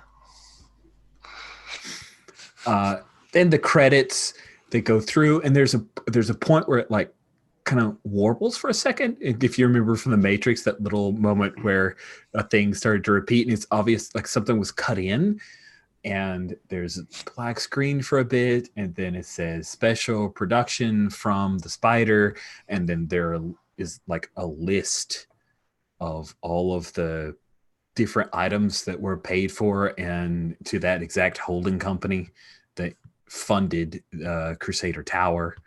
And it's just a readout of all the stuff that you guys knew, and maybe a good bit more because of all the stuff that's been funded into this particular movie. And then there's a number of people who are whispering like, wait, it's Spider? Who's this? It's Spider, that guy that... some people are like, you can see the lights of the little rectangles of people getting on their phones and sending texts, and some people trying to record the screen, and ushers quickly buzzing around and telling people not to record the movies, a world premiere. Diffuse, you got this captured? Of course. I if there's somebody near me recording, I definitely like get in the face of an usher to give them more time to record. Yeah, that's not I don't think it's a die roll. It just happens. You pull it off. Then the screen goes black, and people are waiting, and you hear some whispering from the front, from like the little, section of super fans who are all like right there, broken necks, engulfed by all of it. In broken neck, like they were put like in the very front to be the super vociferous fans, and of course it's like right above them. So, in the post-credit sequence is the actual scene spliced in from a bunch of like video cameras, security cameras, people's camera phones, the actual scene of what Coppertop did trying to kill Safia. It's like, Atlas, you're not made to look that bad, but like it is evidence of it still doesn't look good. No, I know. Yeah, you that was not a good moment for Atlas. It's not the best look for Atlas. Not his best day. But it's Safia being attacked.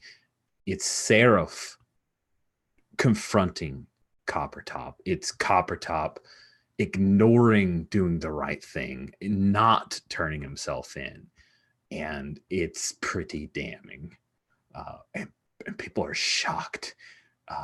And there are a lot of people looking at Coppertop, and he gets up and he walks out.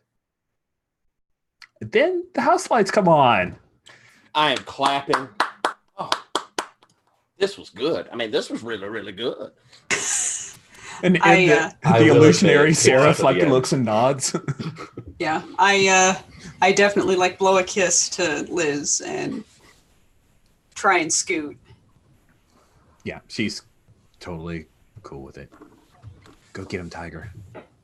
And you'll slip out and resume your role. And I think Demon Deacon, you're able to do the swap out of the illusions, no problem. And there are press who are making their way over to you guys. They want to get your reactions. When a microphone is stuck into your chest, Atlas, because you're Atlas, what's the reaction? What did you think of the movie? I think it was a good representation if the Crusaders had actually fought Heldrake you really think that was you that they were calling King Bong? No, that didn't look anything like me. That 12-year-old girl, do you think that was supposed to be you, Glowbug? What? No, I'm not 12. I'm 22. Shut up. This is the worst movie I've ever seen. I hate it. Also, I apologize for, everything that happened I have already apologized and made amends for everything that happened in the after credits. Was that how it really happened? The reporter asked. Is that how it really happened, Atlas, Seraph? No comments. Yes. Armature, what did you think of the movie? Are you going to sue the Transcendent Crusaders for defamation?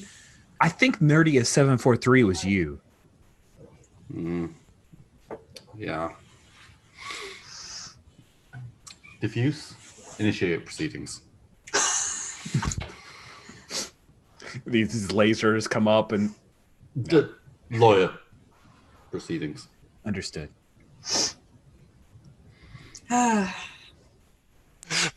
Proceedings are like kill mode that's enabled, and like lawyer proceedings. Kill. Legal. Legal proceedings. All right. Very well. Executing protocols. Oh, not those protocols. Cool. So, the press jumps in on you guys, trying to get your first thoughts. I'm curious what Seraph says. You're going to turn the other cheek here. What do you say? What question? What question am I? The question is, hey, Seraph, there was obviously an analog for you in the movie. How do you feel about being objectified like that?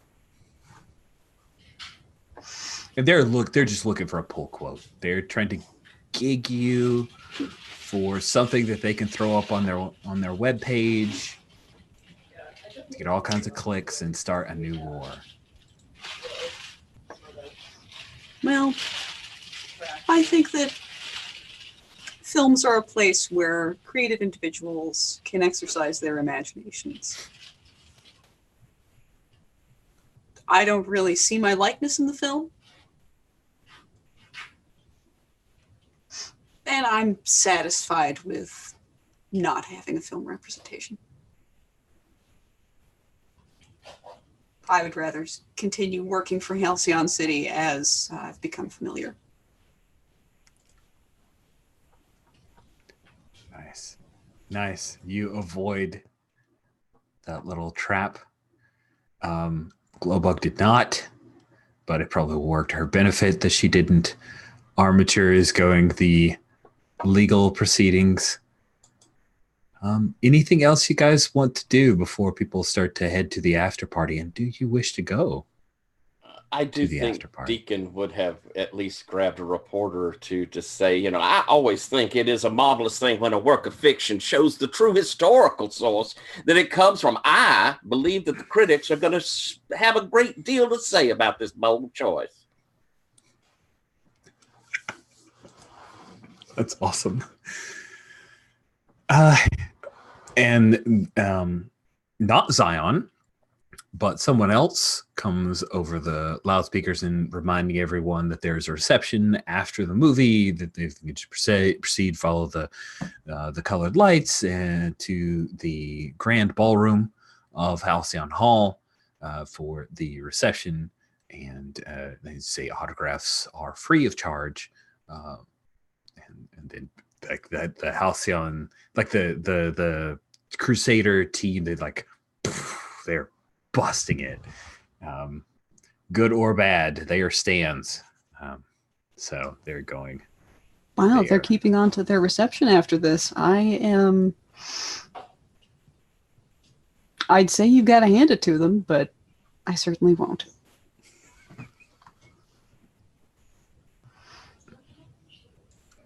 I kind of want to see it. Oh, Yeah. absolutely. This is going to be a car crash. All right. Well, let's treat ourselves to at least an hour of Zion pretending not to sweat. Cool. So you guys proceed out of the main theater. There is a ballroom that's attached.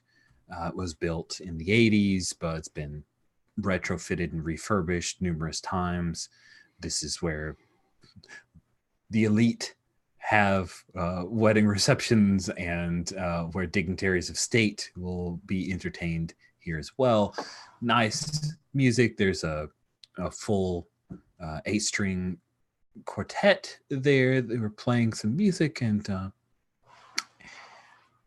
very quickly, Zion, you notice the Copper Top is not here, and Zion has a passel of reporters around him, and he is throwing Copper Top under the bus. He's saying that we did not have access to this footage, that this guerrilla tactic to get out the truth is something of which he approves. He has always wanted the truth about Coppertop's actions in the public eye, that he personally talked Coppertop into serving his time for the actions that he took. And he offered Coppertop, because he felt that Coppertop had atoned for his past actions, he offered him the chance to tell his side of the story. But now we see that that was a lie. And that this version of the film will not be released to theaters. He just kind of says it, and the director looks over like, this version will not be released to theaters. The scene with Coppertop, as it appears, as we have seen it tonight, will not be what will be the official print of this movie. I will not allow that kind of lie to be part of the Crusaders' story. And then the reporters ask, of course, well, what about these do-gooder club? That's not real. And he said, there, you can check with our legal team. There are lots of licensing issues with public superheroes. And so we took a bit of liberty and had a bit of fun with some of our favorite heroes in Halcyon City. But do not worry. We're all still friends. And he smiles. And yeah, he just kind of PRs the heck out of the press corps. There's not one disbelieving face they've very carefully cultivated which particular reporters were sent here. And so it's kind of like the softball types of questions that happen at Apple events. That's generally what's going on here. They did push a little bit on the whole copper top thing, but it's almost as if he was queued up and ready to go. Is Ruby here? Oh, what a fascinating question. Is Ruby here? How could she not? I mean, I think Ruby's got to be here, right? Even just in disguise. I mean, she's that kind of journalist, I think. I think Ruby wasn't invited. But yeah, I think, Sarah, if you're looking for it, you spot Ruby. It's those bright blue eyes of hers. And she's there taking furious notes, but she's not going to dive into the press corps, lobbing questions at Zion.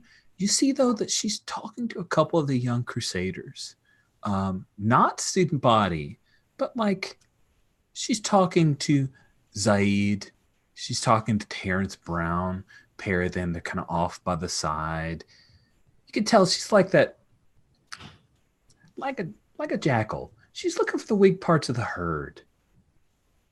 You know, she'll work her way up. Yeah, Ruby's here.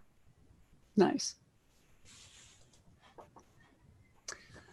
Cool. So when Zion says we're still friends, there are a few eyes and cameras that are pointed over towards you, Armature. What's your reaction? Oh, you're talking about me?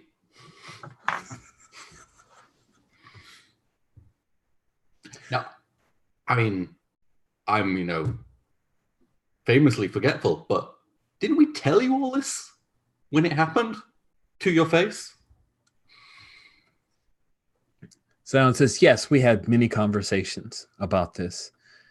And unfortunately, I trusted in Jim. And he uses Coppertop's secret identity name. I trusted Jim. I trusted what he told me. And I'm sorry. Anisha, I am sorry.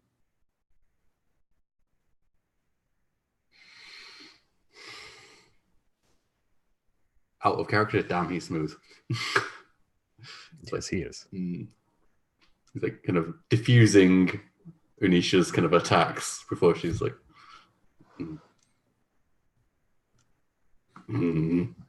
she kind of grumbles and kind of moves out of the kind of spotlight of gazes. Demon Deacon, your phone buzzes with a text and says, thanks for the help. Probably want to delete these texts. I'll write back. No problem. It was worth it. I will be in touch. Counting on it. I forget, was this the phone that I've adapted, or? I think that's the only phone Demon Deacon uses, right? Yeah. Yeah. And I probably will have worked, after I get it, work over to you to say, are you able to delete these texts off this here phone? There's a little voice. Message deleted. Oh, thank you. Yes. Cool, but of course, not that you're going to tell Demon Deacon, but Diffuse has backtracked all of this. It's logged. It's just not on the phone anymore. Oh, yeah. Cool. You find out that Diffuse has, actually, Seraph, you would get a text from Liz saying, hey, it looks like I'm going to be working for Armature Industries. Now, swipe out a quick response. Go, that's cool. I hear that they pay well and they're reputable. It just texts back a smiley. She Uh, says, I must warn you, my depositions are brutal. That's Liz doing sexy lawyer talk.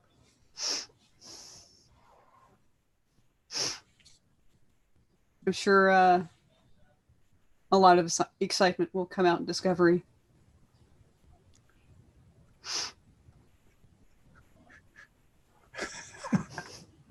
Lawyer double entendre. That's good. That's good. But she's going to attack you later. You're pretty sure, because you came back at her with some double entendre. So that's it. That's foreplay for Liz LeBlanc. Yeah. No, I'm going to get cross-examined very hard. Oh my gosh, that's great. Ooh. Cool. Are there any members of the teams or anyone that you guys want to seek out to talk to?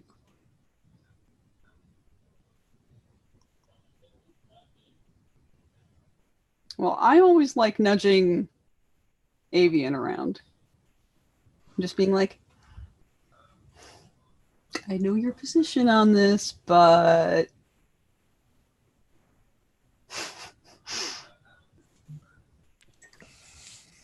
at least check in with him. He's probably unhappy. Is he in here? Yeah, he's here. He was not part of Zion's little impromptu press conference. You can tell that he's got one foot out the door. And when you start to come over towards him, even though he's wearing the mask, you could just see the like shame. And he says, "Hey, Seraph." Good evening, Avian. I'm sorry. I was not told that's how they would make that character look. It was all stunt double. If I'd known, I would have said something. I believe you. I don't know much about movie making, but I do know that it takes hundreds of people to make even a middle of the road film. This movie's terrible. It felt so much better when we were making it.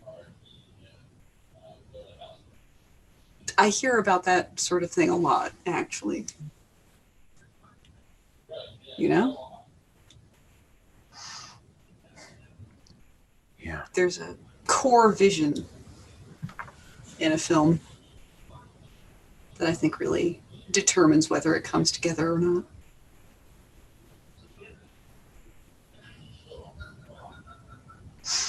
What should I do?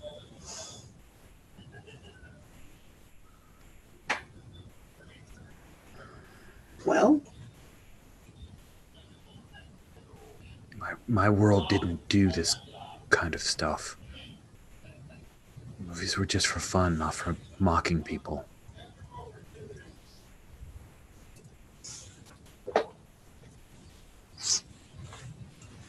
I would say, do you have independent legal representation? No, Zion is taking care of everything. I would seek it out covertly. Okay. We'll do that. Like,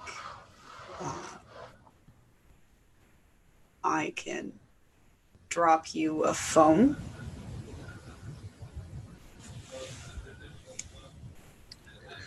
Maybe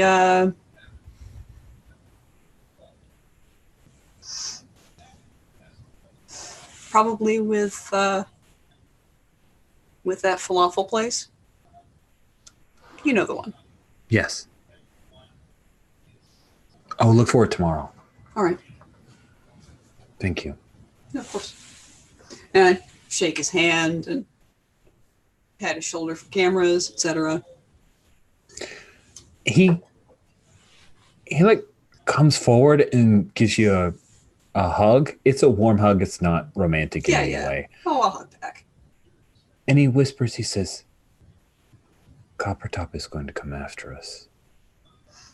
He won't let this stand. He may come after you too. Be careful. I'm not the same girl that he knocked off the roof 5 years ago. I know. But thank you. He'll step back and he gives like a polite wave to some of the fans, shakes a few hands, and he's making his way the hell out of here. Sloth comes over to you, Atlas. King Bong? Oh my God! That was great! What? Why? Because that's you, man. They were making fun of you. I didn't even know. I mean, if I'd known, I'd still think it was great. It got you good. Bong, like you're high and dumb.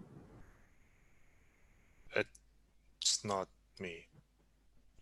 I know. It's a caricature. Okay. Yeah. So,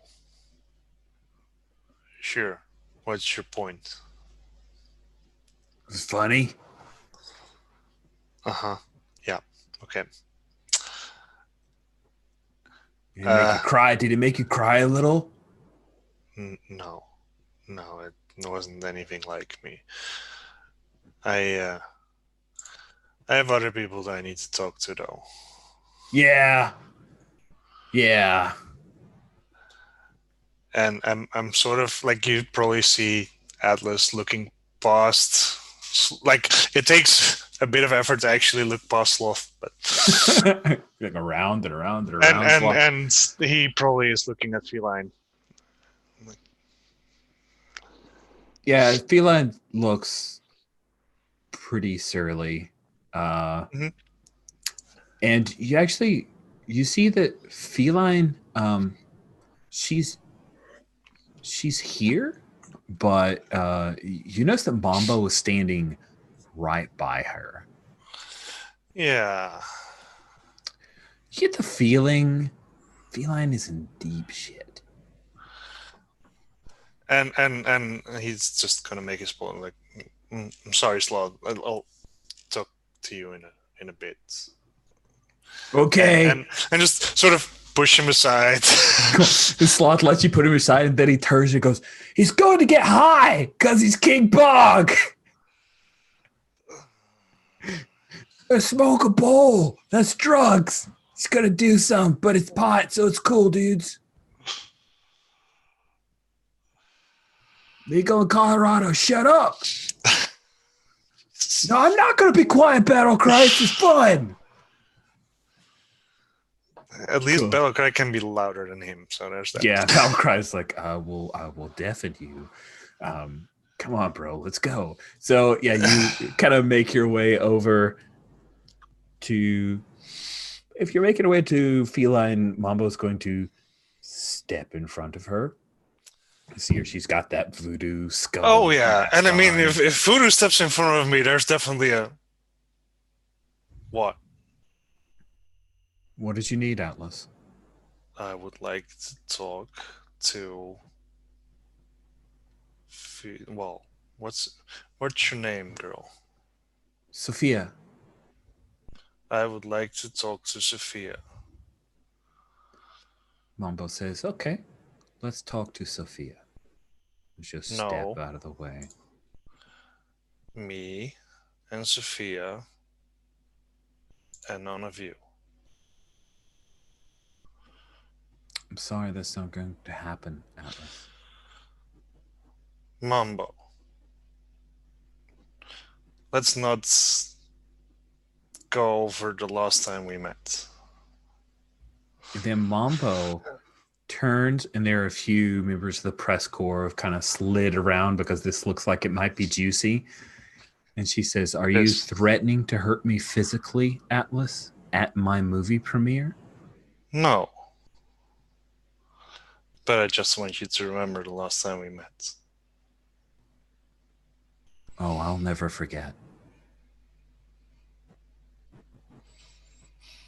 Now, if you'll excuse me, I would like to talk to Sophia. I think you're definitely engaging a move. I don't think that's a trick. What are you doing? I mean,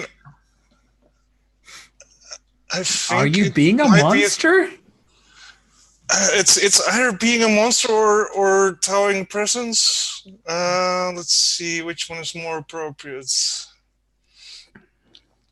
I think it might be being a monster because I'm really just poking her with the fact that last time we met it was not pretty. So yeah, roll with power. My power is 1.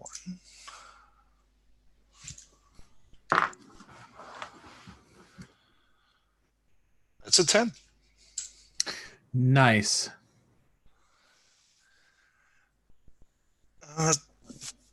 10 plus. I still choose 1. So Mm-hmm. I'm going to make that into choosing 0.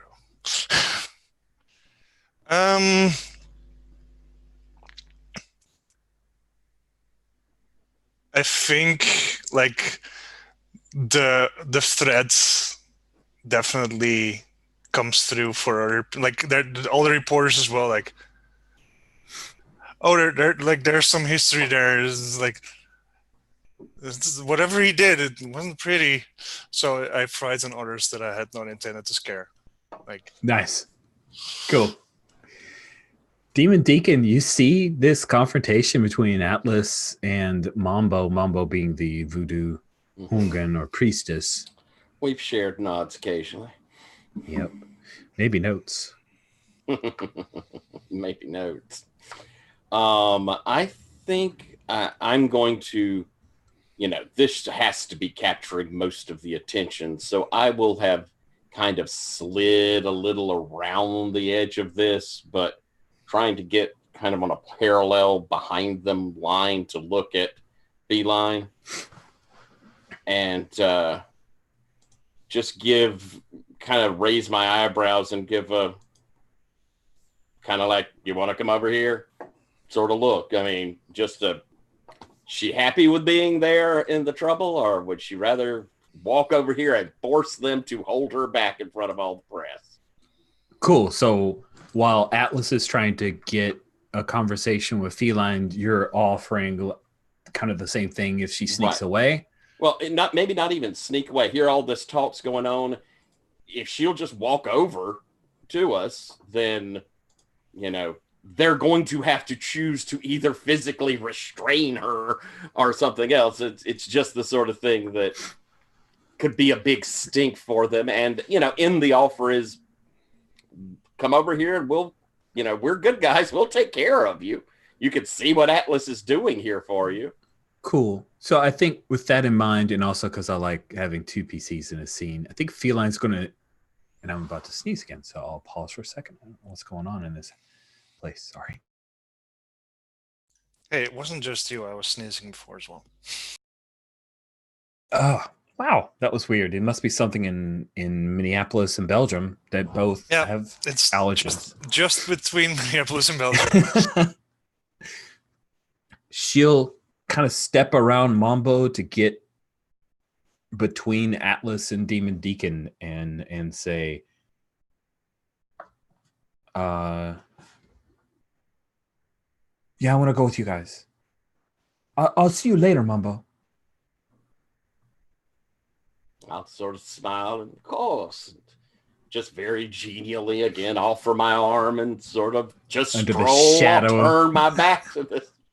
Under the shadow of her skull mask, you see her eyes narrow dangerously, but she's not going to act openly in this big reception hall. Armature, the food here is like top-notch, 5-star, everything that you can imagine, from like beautiful crudité to lobster tails, filet mignon, creme brulee. It's just everything, all top notch. A hefty portion of $300 million budget for this film may have been spent on the reception hall itself.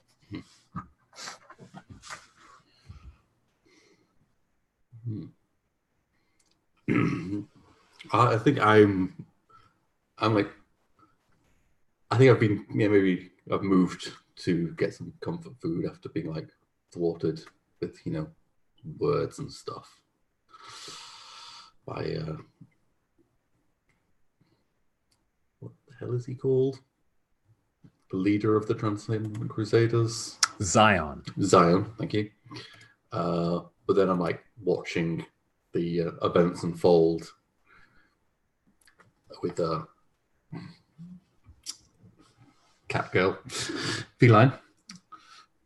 I think I'm going to start moving in to kind of keep their path clear of any interruption. I'm ready to, impose all 5.5 foot of my, forbiddableness to anyone who blocks the path. Cool. Yeah, Skull of John. There's definitely some of that. I love that stuff. It's so good. It has to be there. Oh yeah, it's often like a nice little syrup, and yeah, there was a place called Masala's in Jacksonville that I went to that had the best Skull of John. I loved it. Oh, absolutely.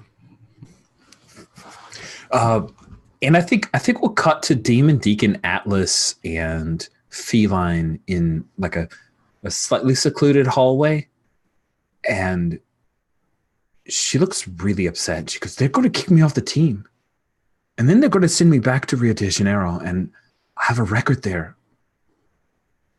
I'm going to go to jail." Why would they kick you off the team? Because someone did something to the camera, and Nano he analyzed it, and he said that's why the last of the movie had all the stuff, and of course I was there, and all I was supposed to do was watch it, and I failed. I didn't see anybody do anything. And she looks at you for a second, Demon Deacon, but then she doesn't say anything more, but it's obvious like some hurt and a lot of worry. I'll kind of look over at Atlas and we can't allow you to suffer for something that clearly isn't your fault, young lady. No. Hey, kid. What did they do to you in Rio? I mean, it's just I didn't have any family. I was a freak, and so my parents kicked me out. Oh, you were born this way? I'm lying. I don't even know. I don't remember anything. That's what I thought.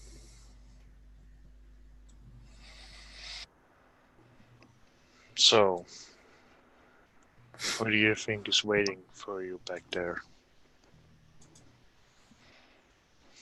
I don't want to find out. No. I get that. I had that. I knew, but they did something to you, didn't they? I think so. I don't know. I can't remember. Look, if anyone makes any threats to take you back wherever or threatens to do anything to you, you just call me. Well, maybe Atlas, we should ask the young lady to come with us. There's that. We have plenty of room. I'll lie. I'm basically promising something from Armature. Well, you can create pocket universes. You have plenty of room. Yeah.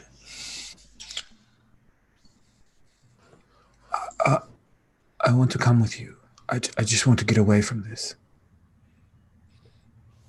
Well, then, give Atlas a look to see if he gives a nod on that. I think Atlas will just go like, if Armature is not able to create something new before soon, she can crash on, well, what is now the TV table, but can easily be turned into, it's all modular. It easily turns back into a bed. And We have plenty of room for you. yeah, we do. Gracias. It means a lot to me. Everything with the Crusaders has a price. They do nice things for you, but you have to do things for them. Yeah, know the feeling. And so I think probably start steering her. This might be a good time to head out. Looking at you, Atlas, or are you wanting to party a bit more? Well, I'm wondering if... Oh, if you check in with Glowbug, she plans on eating the most expensive stuff until she gets sick, drinking a lot of alcohol, and then taking advantage of their free don't drive drunk Uber service home. She wants to just waste as much of the Transcendent Crusaders' money as humanly possible. I think I'm mostly looking at how I can pierce her mask. Oh, yeah. Which her? You want to pierce Feline's mask? Yeah. Absolutely. Take a +1 just from you've kind of put her to the point where she would open up a little bit.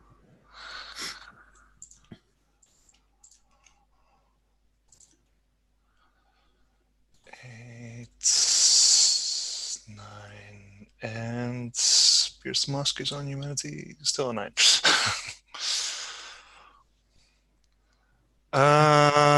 Ask 1.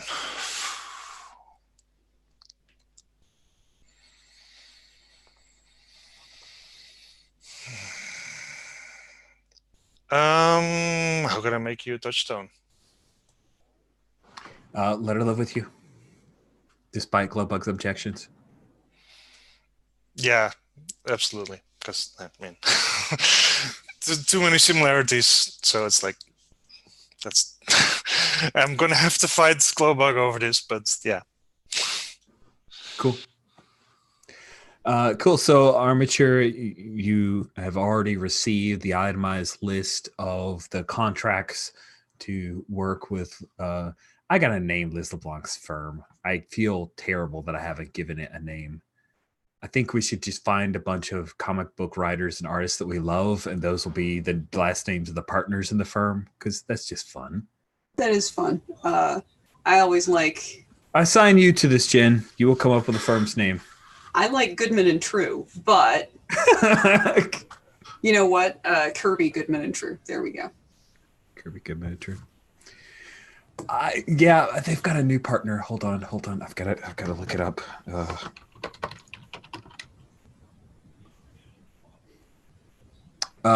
Wilson for G. Willow Wilson. So cool. Goodman, Kirby, Goodman, True, and Wilson. Is that TRUE? Yep. Because, I mean, in a pinch, I will just blurt out Dewey, Cheatham, and Howe, and that's dumb. Friends, I know it's dumb. Cool. So I'll stick that in there in just a little bit. You get the itemized list of the contracts with Kirby, Goodman, True, and Wilson. And they're buying me new satellites. Oh, and you can begin those legal proceedings first of the morning for defamation of character, libel, and slander. And they're, of course, talking about overcoming objections with fair use and also the satire principles, how they can defeat it. And there are a number of lists of how they have overcome those objections in the past. And so it's really one of those, how much money are you willing to pay? How long are you willing to go to get what you want? And who really profits out of this? Why, that would be Kirby, Goodman, True, and Wilson. It's written in the contract somewhere. And Elizabeth. Yep. You're not wrong. So, Arbiter, once you take care of all of that, you feel a hand around your shoulder as you're checking all of those lists. That was not me in the film. And yeah, when you turn around, you see that it's someone that we saw in our flashback.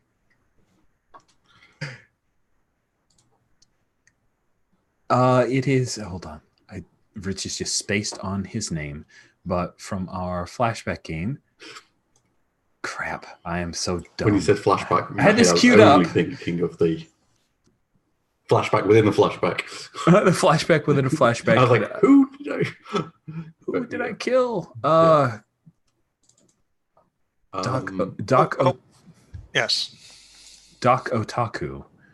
Yeah. Who has aged a few years. He is in his late teens now, nearly 20. He's almost legal. He's almost an adult. It says, "Hey, it's been a long time, Anisha. Have your androids gained full sentience yet?" They already had full sentience. I've reconditioned them. They're fine. So you do remember me. Takeshi. I just have you filed under that guy. Well, you're even prettier now than you were then. Before, I was just attracted to your intellect, but now it's the whole package. And you're creepier. I'm sorry, Rich missed that. What did you just say? And you're creepier. Done. Wait, what did I do wrong this time? I complimented your attractiveness and called you intelligent. Time. Wait, no. That's been years. Look. The bots, they've gone on their own, and I complimented your intelligence and your wit and said you were pretty. Wait, which part did I mess up? Where's this creepy?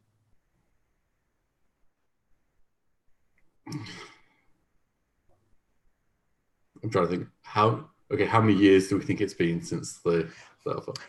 Actually, it's probably been 2 years tops, right? Because we did that middle space and Demon Deacon was involved and early on. So, oh, yeah. Let me show you a picture of who he's talking to know about the bots. Just to clue in, Jen. I was looking at the NPC sheet and I was like, he's not in there. Yeah, I didn't stick him in there because I wasn't sure if he'd be there. That's Doc Kotaku. And he had his own androids.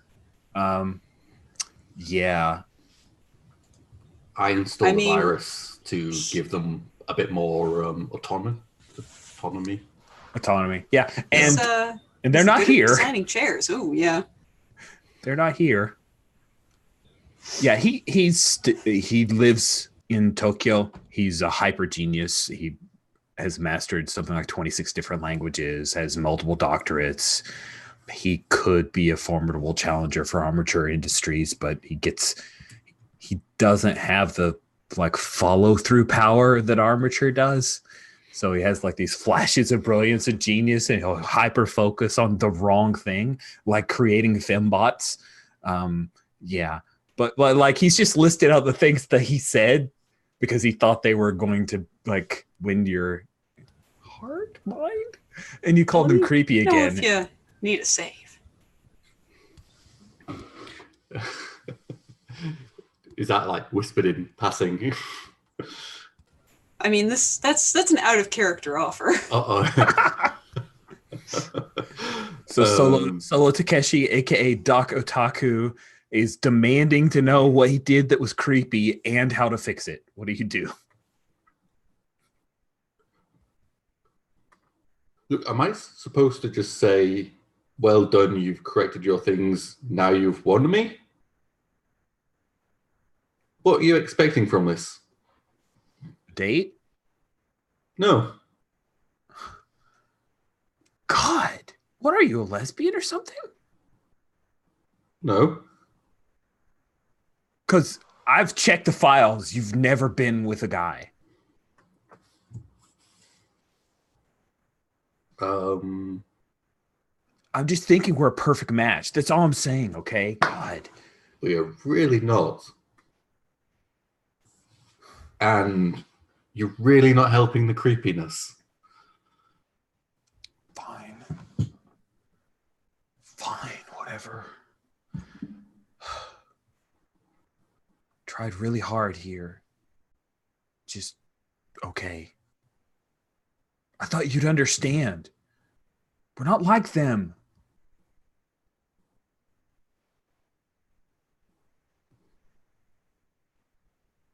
I look around. Like the very varied, different, like, giant people, animal people. Like, well, that doesn't make us the same. No, we are the same. You're a genius, just like me. We could be unstoppable. You just don't see it. I'll show you. I'll show you what I can do.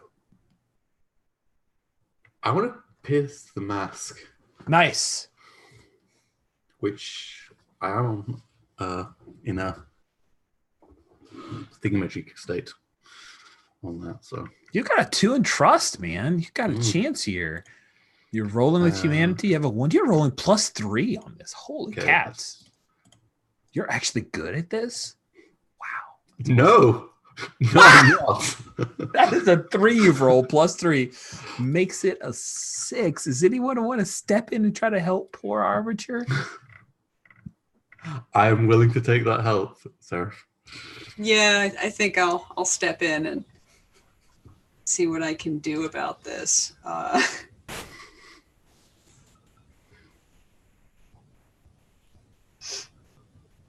So let's see here.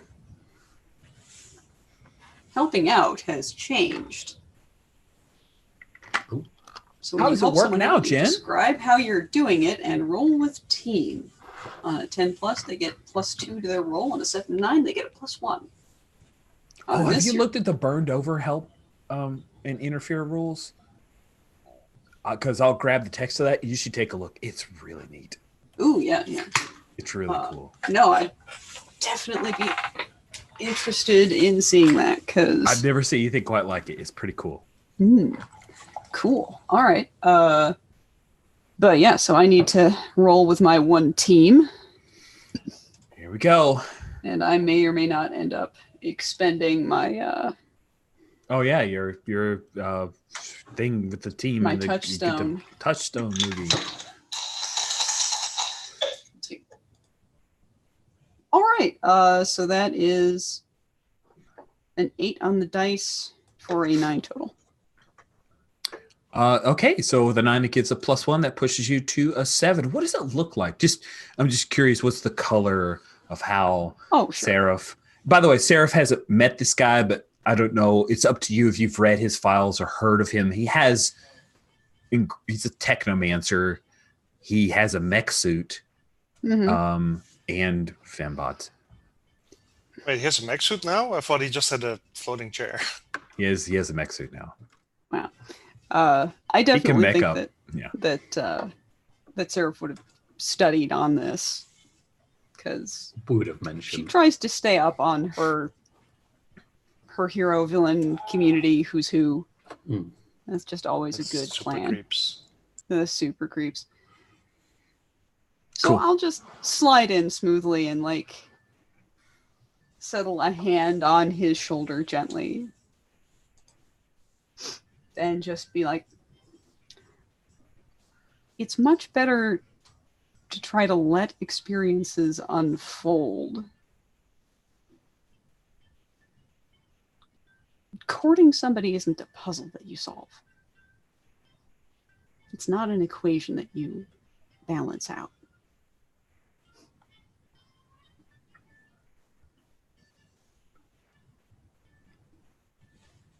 And the question Yeah.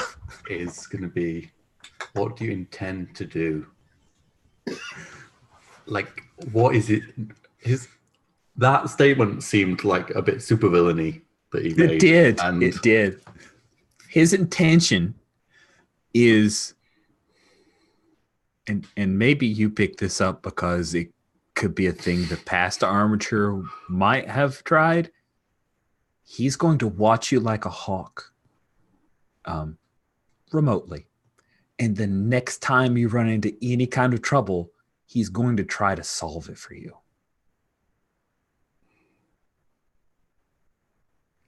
As only he can.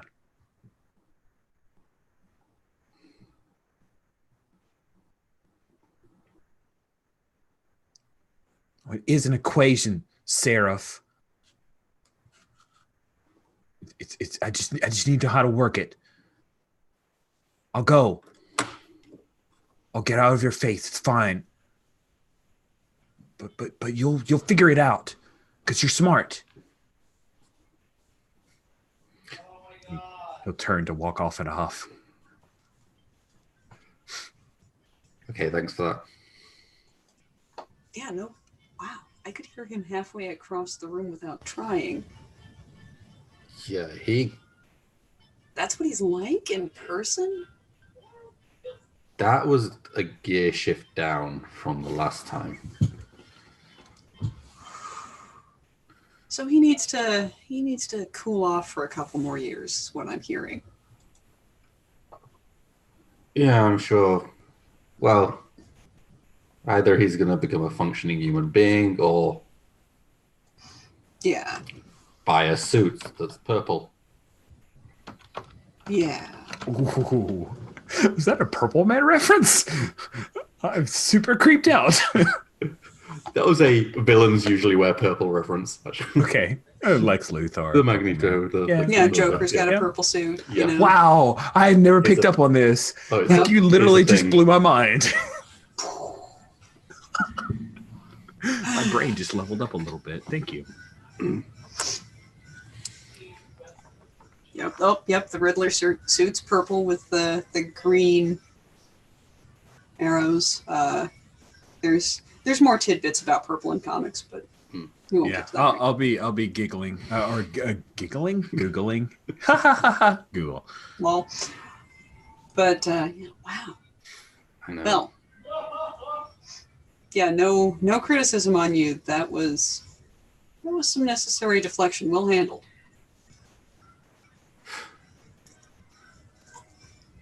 It looks like we've got a new friend, by the way. Oh, I probably like direct my gaze at the disappearing out the door Atlas and Feline and You Rope. catch Feline's tail as they're leaving. Yeah. that's probably for the best. I was thinking about talking with a couple of the other young Crusaders, in fact. Do you want to split up? Try to make some coverage? I could talk to people. Sure. All right. I'm just going to tell you what I plan to do, which is largely to ask them how they feel about it and listen to them and let them sort of lead with their feelings and try to offer a little bit of outside perspective and let them know that I'm a safe person to talk to and rely on. if the fallout from this situation becomes difficult. Okay. Okay. Diffuse. Come on. And then the tentacle monster follows me. Cool. Yep. Tentacle monster diffuse says, "Do you want me to take care of Takeshi?"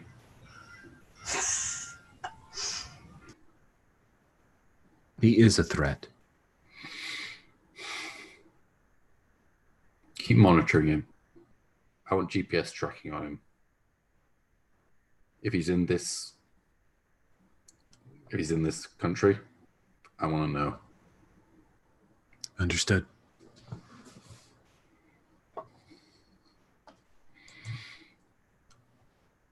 And block his satellites. Working on it. Yeah, do you want to talk to Pusher or Student Body? I see the chat there. I'm really curious because those are two very different conversations. They are. I'll take whichever one you don't. All right. Goodness.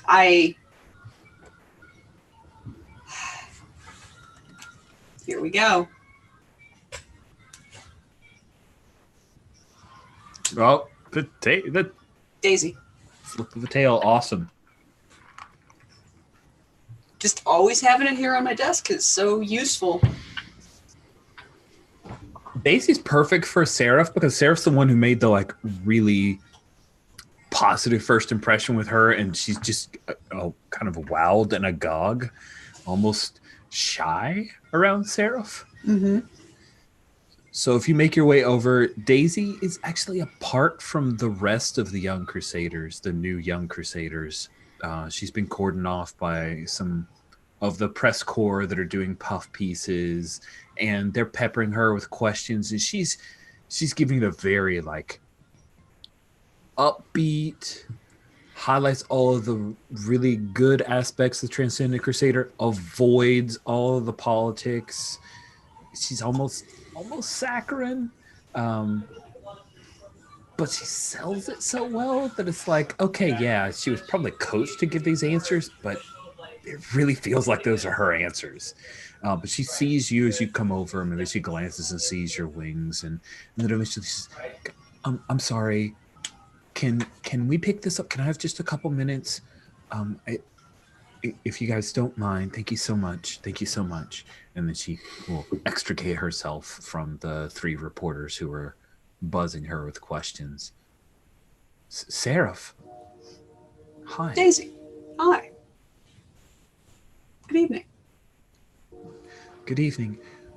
I was watching you watch the movie, and it looked like you enjoyed it okay? There was a lot of confidence on display. I thought that your performance was very well put together.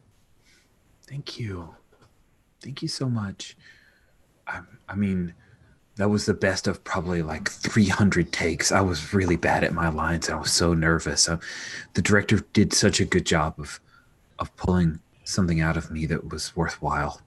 Well, if you did 300 takes, that's a lot of commitment and stamina. I'm not a quitter. It's good to hear. So how are you feeling after this release? Well, I mean, I had not seen the whole movie. Mm-hmm. I got a few of the dailies when I was on set, which was all the stuff that I was in. And I was a little surprised at the post-credit sequence. And it seems like they're going to change the movie, so that's probably the best call.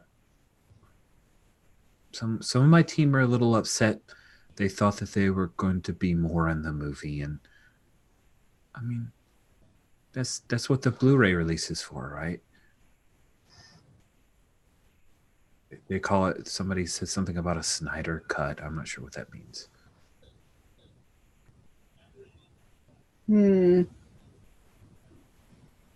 I think that's sort of a reference to something that doesn't exist. Huh. Yeah. Meme culture, right? But you're not disappointed? In what? It's not my movie. Right. I mean, I know. But you're not disappointed in what I did?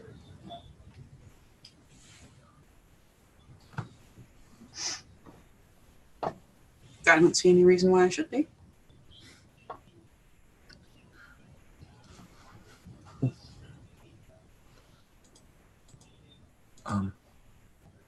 Did you need me to do something? No, I just wanted to see how you were doing after this big event. It's the first time doing something like this for you, I take it? I might just be making an assumption. I mean, I'm not going to say that I'm used to have a YouTube channel where I did some makeup tutorials that I had to take down when I joined the Crusaders. But like, this is the first real thing that I've ever done. Yeah. It's weird being in movies and acting out stuff that you've done versus just, you know, having to go out and be a hero. It is different. I've never been much of a performer, so I can't really speak to that experience. I mean, I don't know how you could ever be anything but who you are, which is amazing. Well, thank you.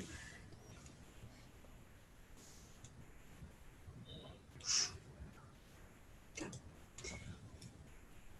Well, hopefully the press will continue to treat you as politely and evenly as they always have. But I want you to know that if you need anyone to speak to over the next few weeks, or of course any time, that you can reach out to me. Really? Sure. Okay. Thank you. You're welcome. Wow. Cool. Well, I asked those guys for just a few minutes. I should probably get back. I don't want them to write bad stuff about us, you know. Oh, of course. Well, congratulations on your acting premiere. Thank you. Thank you. It means a lot. Thank you for coming by, Seraph. You're welcome. I'll give her a brief handshake and wave and essentially graciously return her to the reporters. Yeah, and the very first thing she does is like talk up like, that's Seraph, you know, then talks about some of the other stuff. And can you believe what happened at the end of the movie? That was really interesting. She was so heroic. Real hero.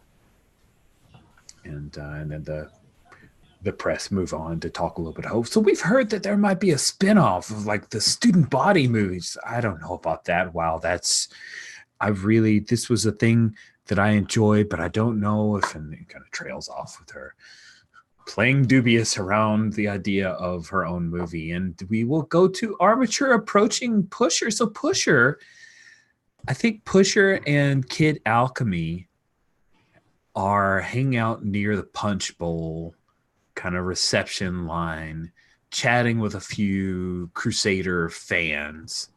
But it's mostly, you have a feeling that like Kid Alchemy is wondering if this is going to lead to some kind of hookup or something.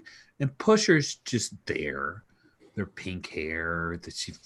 You mean is Kid Alchemy, is that thoughts directed towards Pusher or the fans? Oh, he's terrified of Pusher. He's the fans. Okay. Pusher makes him very, very, very worried all the time. But Pusher is doing the whole like, I'm here, but I'm not here. I am not having it. Her arms are crossed. You can tell that the dress she's wearing is brand new. Her hair, she spent all kinds of time on products. She's wearing makeup. You've never seen her wear makeup. Like she went out of her way. She was super excited for this. Now she's pissed. She did not have one moment on screen. Like, you do not see Pusher in this movie. Hmm. Okay, as I approach, I start to kind of like just one hemisphere of my brain starts to do like the most advanced equations I can think of, just looping. Nice. As Cool. As you slide in, she says, the one on the left will fuck you. That other girl won't. She's got a boyfriend.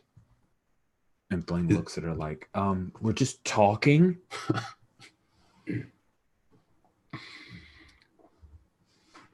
Hello. Armature, what's up?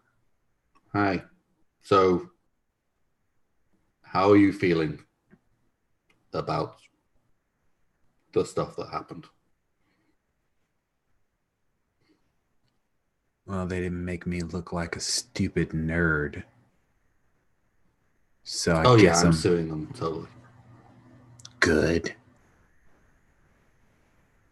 That's awesome.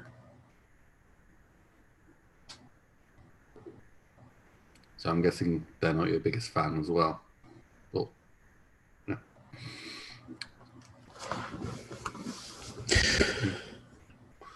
I was told that I had a cameo. They lied to me. So you filmed something? Yeah. We had a whole big action. Do you remember the part with the... Did you watch the movie? I just want to check because you're usually doing like 20 things at once. What are you... I can't even follow that. Oh yeah, sorry. I mean, no offense, but it's my mind. It's your mind. There was the fire griffin thing that student body talked to, and it just... We fought it. It was awesome. Maybe they ran out of money for CGI. Yeah. They told me I didn't test well.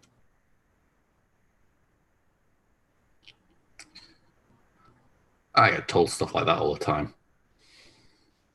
I'm sure you passed every test. Well, yeah, but you know, they keep saying I'm not approachable. Perish the thought. You know, some people don't like the truth. No, they don't.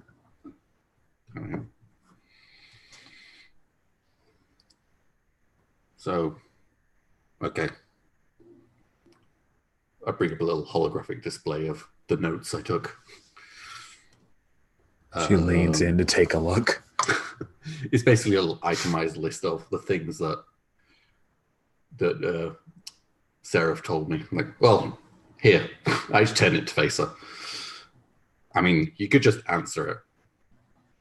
Oh, what is it that Seraph wants to know about from Pusher? It was asking about themselves. Oh, asking. It was. I remember the second part was listen to them. Listen. Listen to what they say. Ask them how they are feeling about this, and make them clear that they can come and talk to if they need help. Well, I think that was the Yeah, gist. basically. Yeah, they can approach us if they need help, or just to check. I mean, terrible delivery, but good plan. It seemed a pretty good one. No, you've already taken feline, so you probably screwed our whole team. I mean, they weren't giving you... they cut your cameo. Yeah. Oh, I'll get that fixed. They're recutting the movie. I'll just make sure that they remember to stick me back in. With the mind control. Exactly. Really good idea. Thanks. So they really made you guys look stupid. I didn't think they'd be that petty.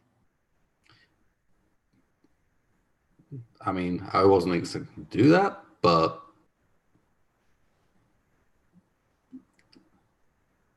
I mean, I guess you've been around them. You've read their minds. Some of them. Mambo's got a spell.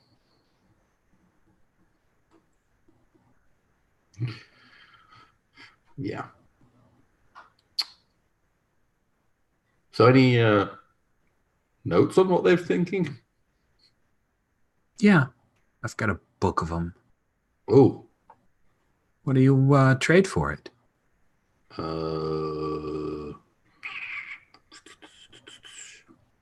Diffuse. What are our current holdings? Go Diffuse will list out your net worth and your current holdings, and if you want to expend your resources to pay her off, she will give you her book of notes. Diffuse, transfer that. Or deliver that. She checks her little Venmo account. Her eyes get wide. They're handwritten. My handwriting's not great, but I'm sure you can work past that. If you have any follow-up questions, you just let me know. Okay, I'll get that sent over. Sure. Yeah, cool. Nice doing business with you, Armature. Do you know what? This interaction stuff is getting so much easier. Good luck with the legal proceedings. Thank you. Good luck with the mind control and the re-editing the film. Thank you. She'll Right, shake your hand. Seraph. All right. Looking confident, like, yeah. We're kind of heading towards the end of our session, but I'm really curious about Armature and Seraph meeting back up again as you guys are heading out of the reception hall. Oh, you seem chipper. Oh, yeah. I'm going to be receiving a book of the internal thoughts of the Transcendent Crusaders, minus Mambo, because spell. That's probably for the best. Yeah. I don't want to be in there. And you? Well, not as amazing as that, but Daisy has my contact information. She knows she can reach out if she needs to talk. You know, she's got a very strong face. Which is to say that when she's our age, she's going to be very, very effective in Zion's PR position. Yeah. By the way, under what circumstances, that's possible. Hopefully something we can work Are we categorizing that as possible villain? on.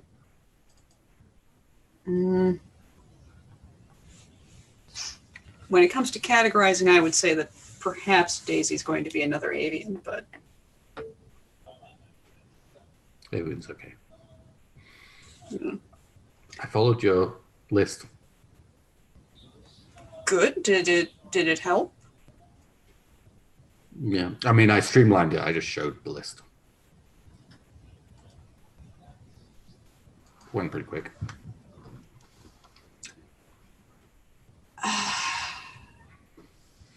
I can see how Naomi would respond well to that. But in general, showing somebody a list like that would be perceived as impersonal and insulting for future reference. Okay. All right. However, I'm not going to argue with results. I'm going to check in with Liz and then probably text Atlas and the Deacon. Yeah. We should probably see how the boys are doing. Cool. Why don't we kind of do we need a scene for you guys to fill in? Is it maybe just a Seraph and... I think I mostly need one move. Okay. Oh. I need to persuade someone. Oh yeah, you should do that. So I think maybe Demon Deacon and Feline are just slightly away from you and Glowbug. Glowbug's still in her costume as you try to explain that Feline's going to be coming to stay with you for a little while. Yeah. I want to hear the approach. Or maybe we just jump straight into the, like, she says, we don't have enough room. That would be her kind of polite objection. We don't have enough room. But the couch and the TV table can turn into a, like, it's just gonna be a bed, and it's gonna be fine. Armitage can make her whole pocket universe like she did for us. But she's not gonna feel safe there, is she? All right, so there's now let's persuade. That's the great cue. Yeah. Come on. Oh boy. Wait, is that a miss? No, it's not a miss because I have +1 on my trust. And your humanity is flat, but that +1 from trust, because 7. I knew what was happening on a miss.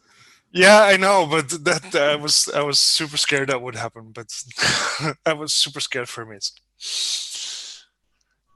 No, I have +1 on trust, so yeah, no, it's fine. It's a 7. So on a 7 to 9, they'll need some concrete assurance, corroboration, or evidence first. She moves close, and she looks up at you, and she says,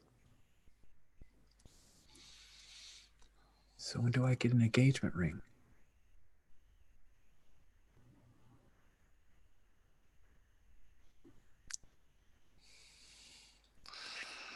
Because if we're going to let another girl in our house, I kind of like to have that rock to make me feel safe.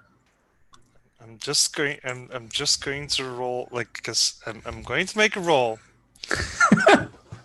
Because honestly, I think he might already have it, but like on a 1 to 6, on a 1 to 6, he doesn't have it yet. So all right. It's 10. So that's a 10. He planned ahead. Yeah, exactly. Like I was already moving towards that. Like, the tugs thing. So yeah, yeah, it's a 10, and it's got it, and it fits. So yeah, he takes a knee. He's still taller than her. Yeah. Awesome. So yeah, basically, like when she says that, he just goes down to one knee, which is sort of putting himself on face level with her. Yeah, they're not really, but yeah, sure, close enough, yeah. As close as she's gonna get. And he will just go like,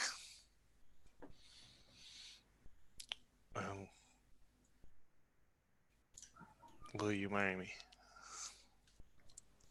And immediately she starts, like, eyes well up with tears, and she barely squeals out yes, and then she throws her arms around your shoulder, but it backs up so she can get the ring, and like slides it onto her finger, and it fits. She's like, "Oh my god, it fits! Oh, I have tiny fingers. This is great." And just, yeah, she could stay on the couch, and we should get like a pull-out bed, like a Murphy bed. Those are cool. I bet Armature will make one. It'll be amazing, like a super Murphy bed. You could sell it. We should be like the beta test. Honestly, it's that the furniture will adjust itself. Really? It's. Well, she never gave us a manual. I know. She's really terrible at documentation. That is true, but I know how to change furniture sizes. That was one of the first things. Cool. Well, we need to make it clear to her to be cool. When the door is closed, do not bother us because we'll be busy. Yeah. No, that's yeah, of course.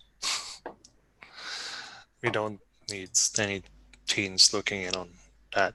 No, that is super inappropriate. Yes. Awesome. Cool. So anything else, or shall we bring, I think you end on a wedding, right? So a proposal's good enough. We'll end this session with that proposal and accepted Demon Deacon. You see it. Phelan sees it as well. You get to see Atlas take a knee. You hear the boom of his knee hitting the ground, and that attracts your attention. And you get to hear the proposal and the acceptance, and it's all good. It's not on a jumbotron at a baseball game, but it's still pretty great. I'll look at Feline and say, I wonder if they're going to ask me to officiate. I mean, you do it free, so they should. Probably. Cool. So we'll bring our session to a close. We have some cool, awesome post-session moves to do. So let's go. At the end of the session, take a moment to reflect on how the events of the game went and what big changes happened or seemed to be on their way.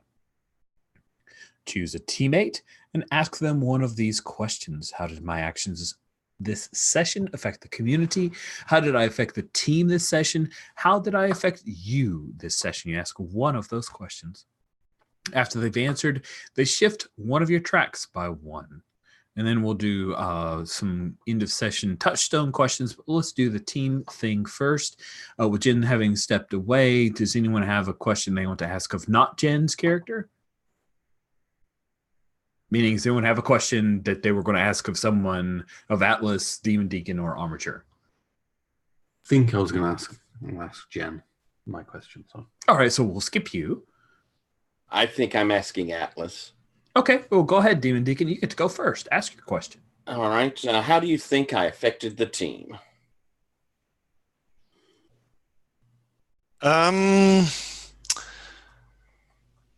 Considering everything you did, I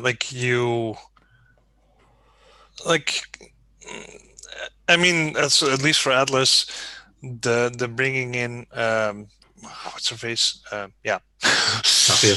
Safia was not a horrible decision anyway.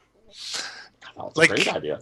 Yeah, I mean, Atlas would have been on board for that even before, because he's not super opposed to Safia, even though she's and considering the outcome, I mean, that was awesome. So let's have a look. It's moving your confidence or trust.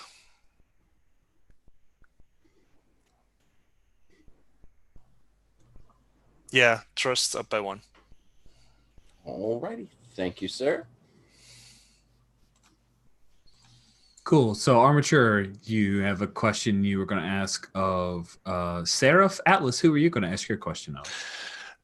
I mean, for me, it was sort of difficult because I kind of wanted to ask someone, non-PC from the team, but I'd have to ask a PC. So. Yep, it's a teammate. Yeah, I know. Say if you need time to think. I will ask the Reverend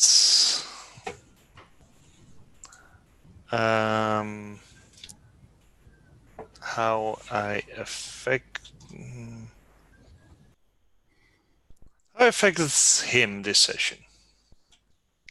I think that in you going and taking the initiative to go over and check on Feline, it gave me, first off, the confidence that we could go and give her a rescue. But I think it also I think it just reinforces that this team, but that you're just a really sweet person. I mean, I would have probably tried to do something to help her. I'm the one that got her in trouble, but you, without any sort of a knowing what I'd done to get her in trouble, were just willing to go up there and put yourself on the line. And he had a soft spot for her because he has the feeling that she's also like been changed. So it's like, yeah, I think that it hit me again that you're just a really sweet, good person, which I probably don't deserve to be hanging out with. Let's take, I think I'll take your trust up one. okay, well, that's the thing, yeah. All right. Cool. So, Armature, you had a question to ask of Seraph. Yeah, I think I'm going to go with the how did my actions this session affect the community? Seraph. Mm-hmm. Well, you're bringing legal proceedings to the Transcendent Crusaders is clearly going to have some after effects. And help my wife afford some interesting new things.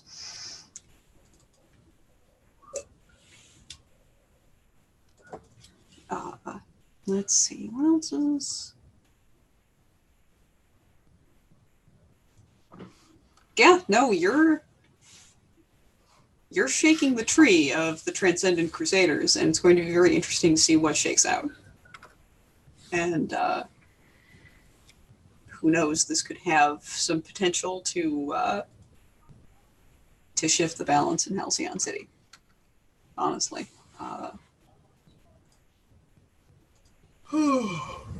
And I think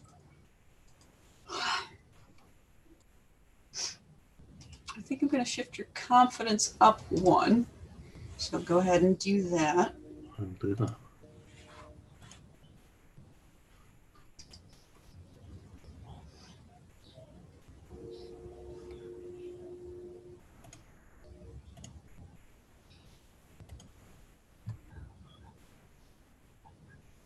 I think it's just Seraph's choice, no?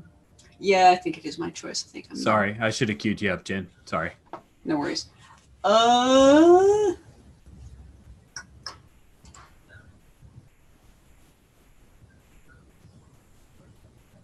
Blar, sorry. Just reading some stuff. And totally spacing out.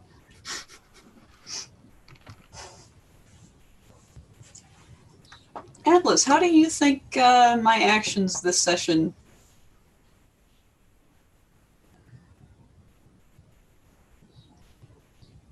affected the team? Team. I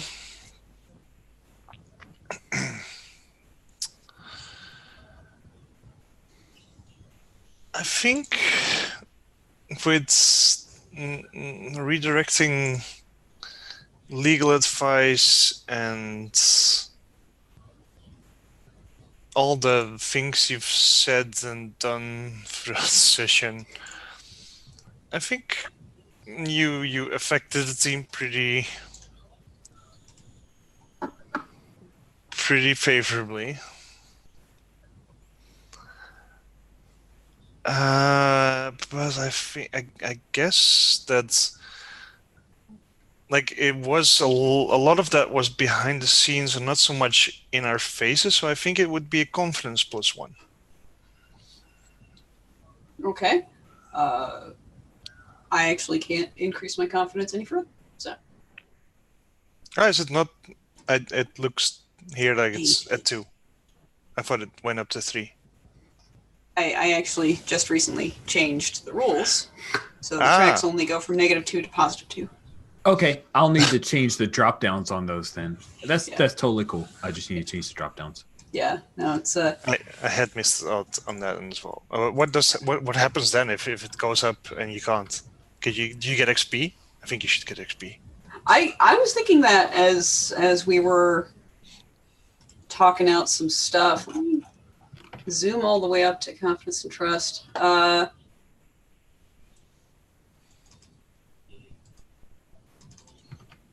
also need to edit some of the Yeah. Like here. Tyler. I'm working on it. Helping out. Yep, I see it changing. There we go. There's that. And Going then I around. get all the things. So you get a hard yeah, move? I think I get a hard move and then the track resets to 0. I do think that XP would be a really nice thing to add to that. Yeah, you should add XP to that, I think. Yeah. Let me... I mean, the hard move kind of implies a miss as well, so yeah, which is XP. Yeah. So bank that, Rich, for next session. Make yourself a note, and I'll reset to 0. Note to self: hard move on Seraph. Because she's so trustworthy. Wait, what was it? Confident. Confidence. Yeah. Yeah. That confidence, it'll get you. Oh God, that's also bad for me because I'm at 2 and 2 as well.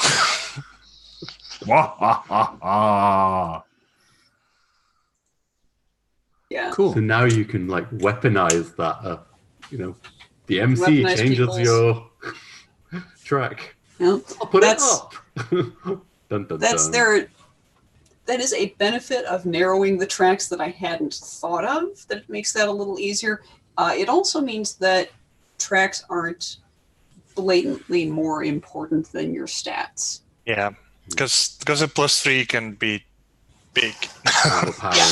Yeah. And there's still the maximum effort rule, where you can only roll, I think, a maximum of a +4 on any one roll. But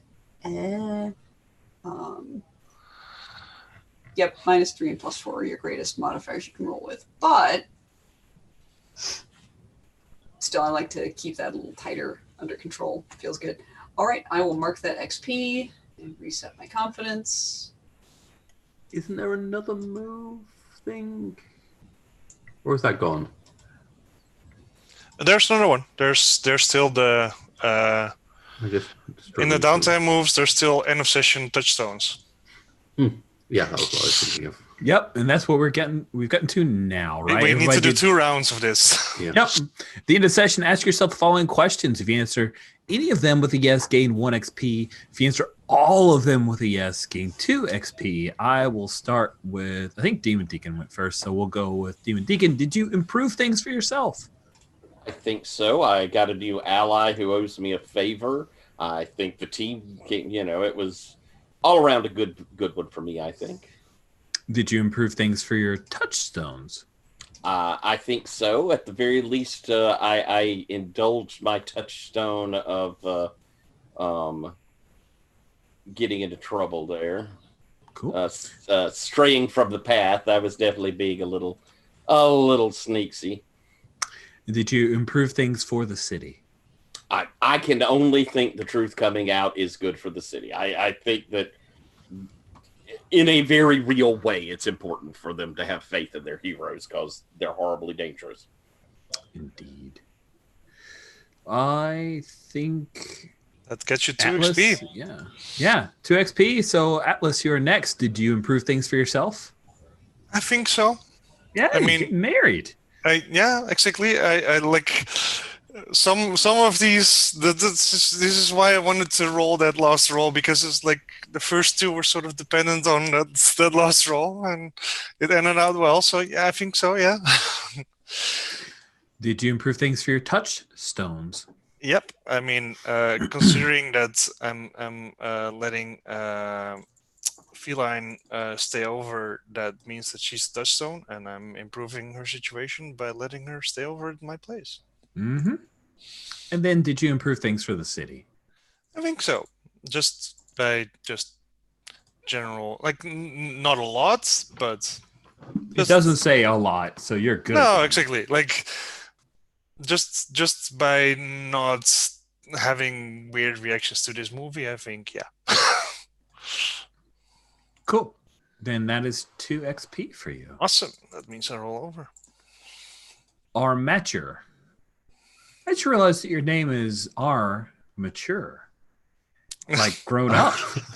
I did not spot that. I was just thinking, and little metal figure model. Did you improve things for yourself? Yes, I bought my way into into problem solving. Did you improve things for your touchstones? Ashley's household income is increasing. Okay. I'll buy it. Did you improve things for the city? I mean, that was not the goal of suing. I don't know if it seems like, a little bit of a throwing a hornet's nest into the situation. So I don't know. We're going with a no on that one. Okay, so that's 1 XP. No. That's a 1 XP for you. Enjoy your 1 XP. It should taste delightful. Just as this is almost a note for me as I watch this before next session. I think what I'm going to do is give you a custom move called Pusher's Little Book that will allow you to take a +1 forward if you consult the book on moves like Pierce the Mask and the like. So I will work that into the custom moves, but that's what I'm thinking it will look like. And last but not least, for Seraph. Seraph, did you improve things for yourself?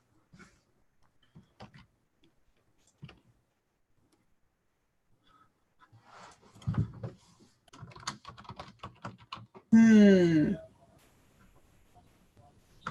mean,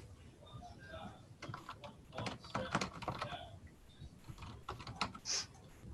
feel like I'm in more or less the same situation that I started for me.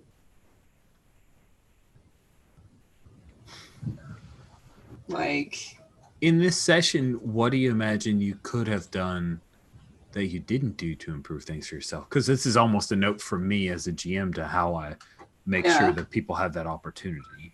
Yeah. I mean, I don't know.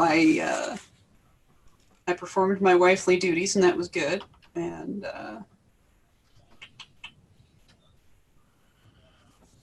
I made some decent connections with people.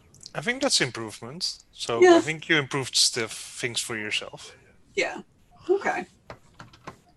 Like, you don't have to be harsh. Like, stability is still pretty good. Yeah. Yeah. Has value. Good. Did you improve things for your touchstones? Yeah, I think Ashley Banner getting a little bit of press time, even if it's very much like, who's that? I guess they're dressed nice. Is it's better than bad publicity or no publicity. I'd rather be talked about than not talked about. You're not wrong. Did you improve things for the city? Yes, I think that's a definite yes. Cool. That is 2 XP for you. Red. Then I get a move, or I get an advance, and a roller over of 1.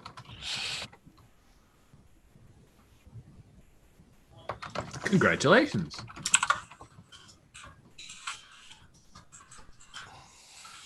Very cool.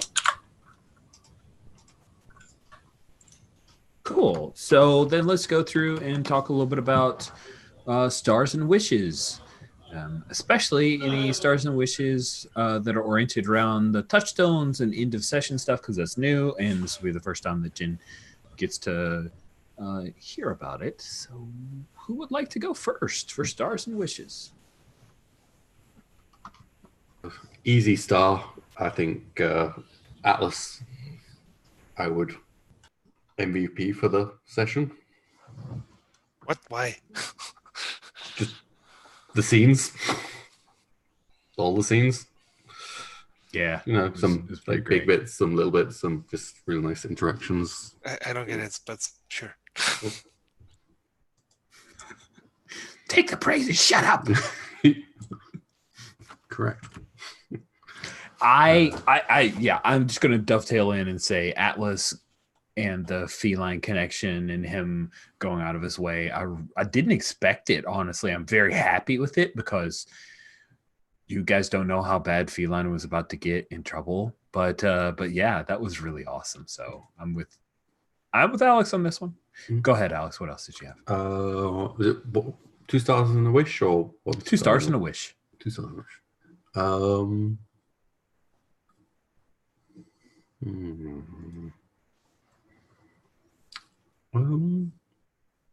I will say the NPC work I thought was really good as well. Like there was a really nice wide variety of characters with kind of different voices, and they all felt distinct and good. Thank you. I really appreciate it. What about wishes?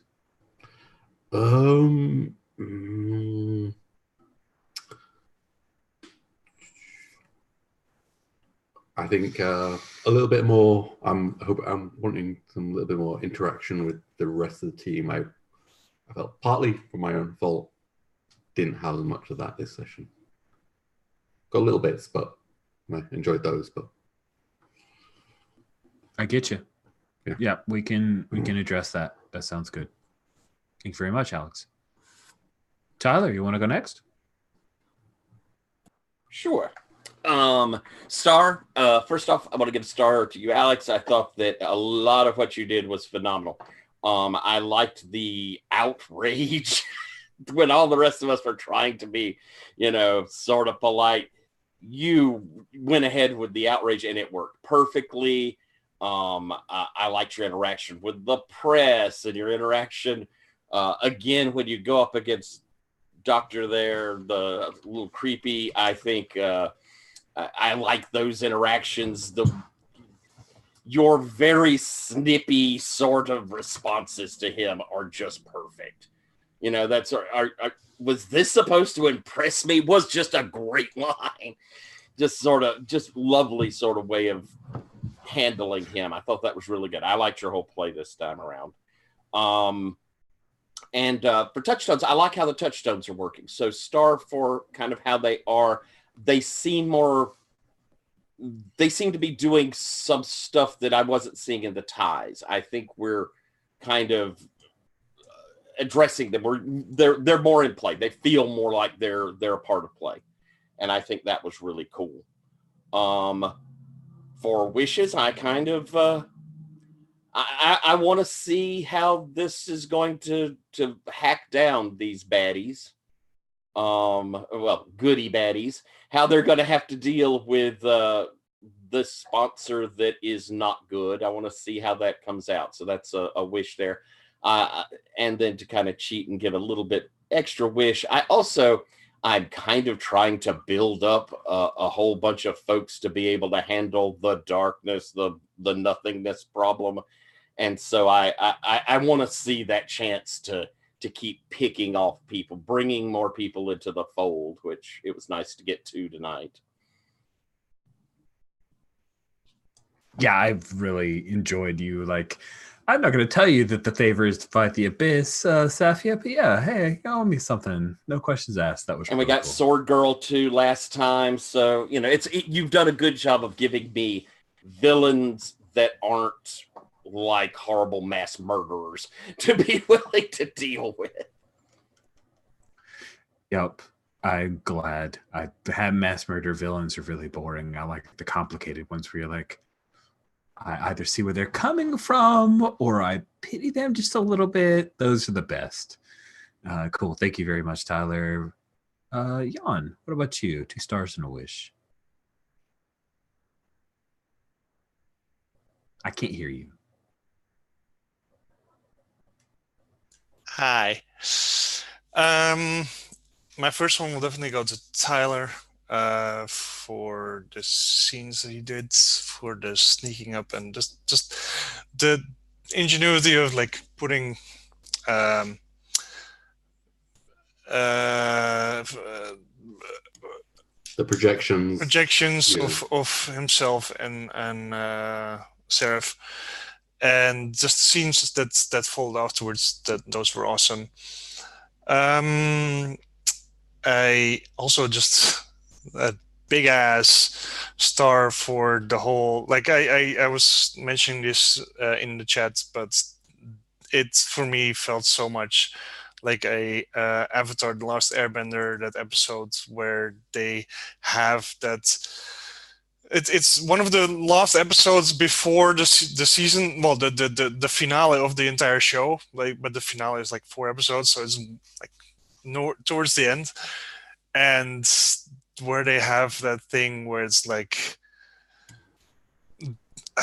they have themselves shown as played by different characters. The woman in a bald cap playing Aang. And, a woman playing Aang, and a big ass man playing tough, and it's like, oh yeah, no, this is exactly like that, and everyone could go like, no, I'm not like that at all, but like secretly going like, oh yeah, no, that's perfect. So I love that with like a passion.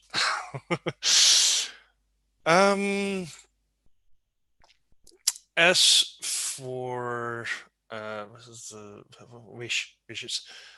I'm so focused on the stars.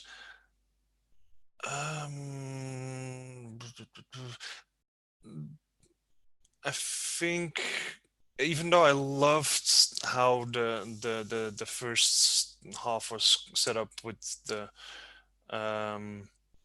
how we could see alter egos playing our characters, that was maybe a bit flat on rolls, because we were sitting watching a movie, but that was like, yeah, okay, we there was not much we could do with it. So I think you're right.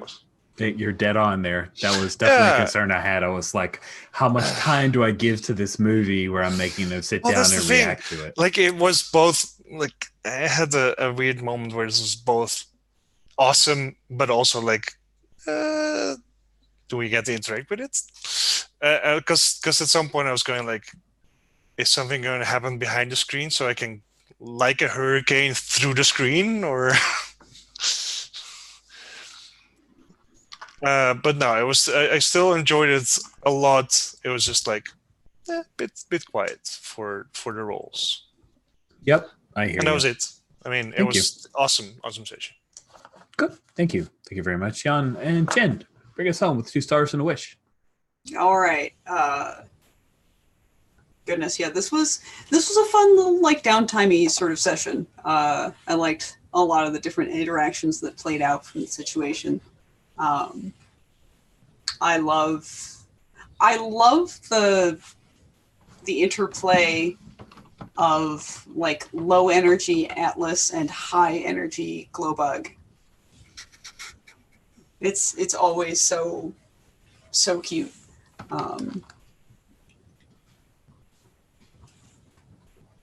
And I loved the interactions that we got to have with the Young Crusaders, especially between Atlas and Feline. So that, and wishes for next session. I want to have more stuff tightened, rules and language wise, but that's sort of a note to myself. Wishes for the actual play of the game. Yeah, I think I just want to continue seeing a little bit more Fallout. Probably a bit more Lisbeth, because that was good this session. Yeah. I was like, we'll lead with Lisbeth. So I'm really glad that honestly, that worked out. Yeah. Here's a more specific wish that might tie that together. Is I want to see how things go with Avian. For sure. Yeah. It's a good note. That's a good note. I definitely want to. Yep. I'm really curious how that will go too. Because you guys always get in and change stuff from the way I'm like, I think it'll go this way. And then you guys interacted with it and like, nope, it's going this way. It's awesome. Yep. Yeah. Welcome that to was role great. playing games. Yes, I love it. Never survives contact with the enemy. Couple of check-ins. I wanted to check in. First of all, is Feline's accent too much? Is it okay? No, it's fine. It's Okay. I was expecting more, actually.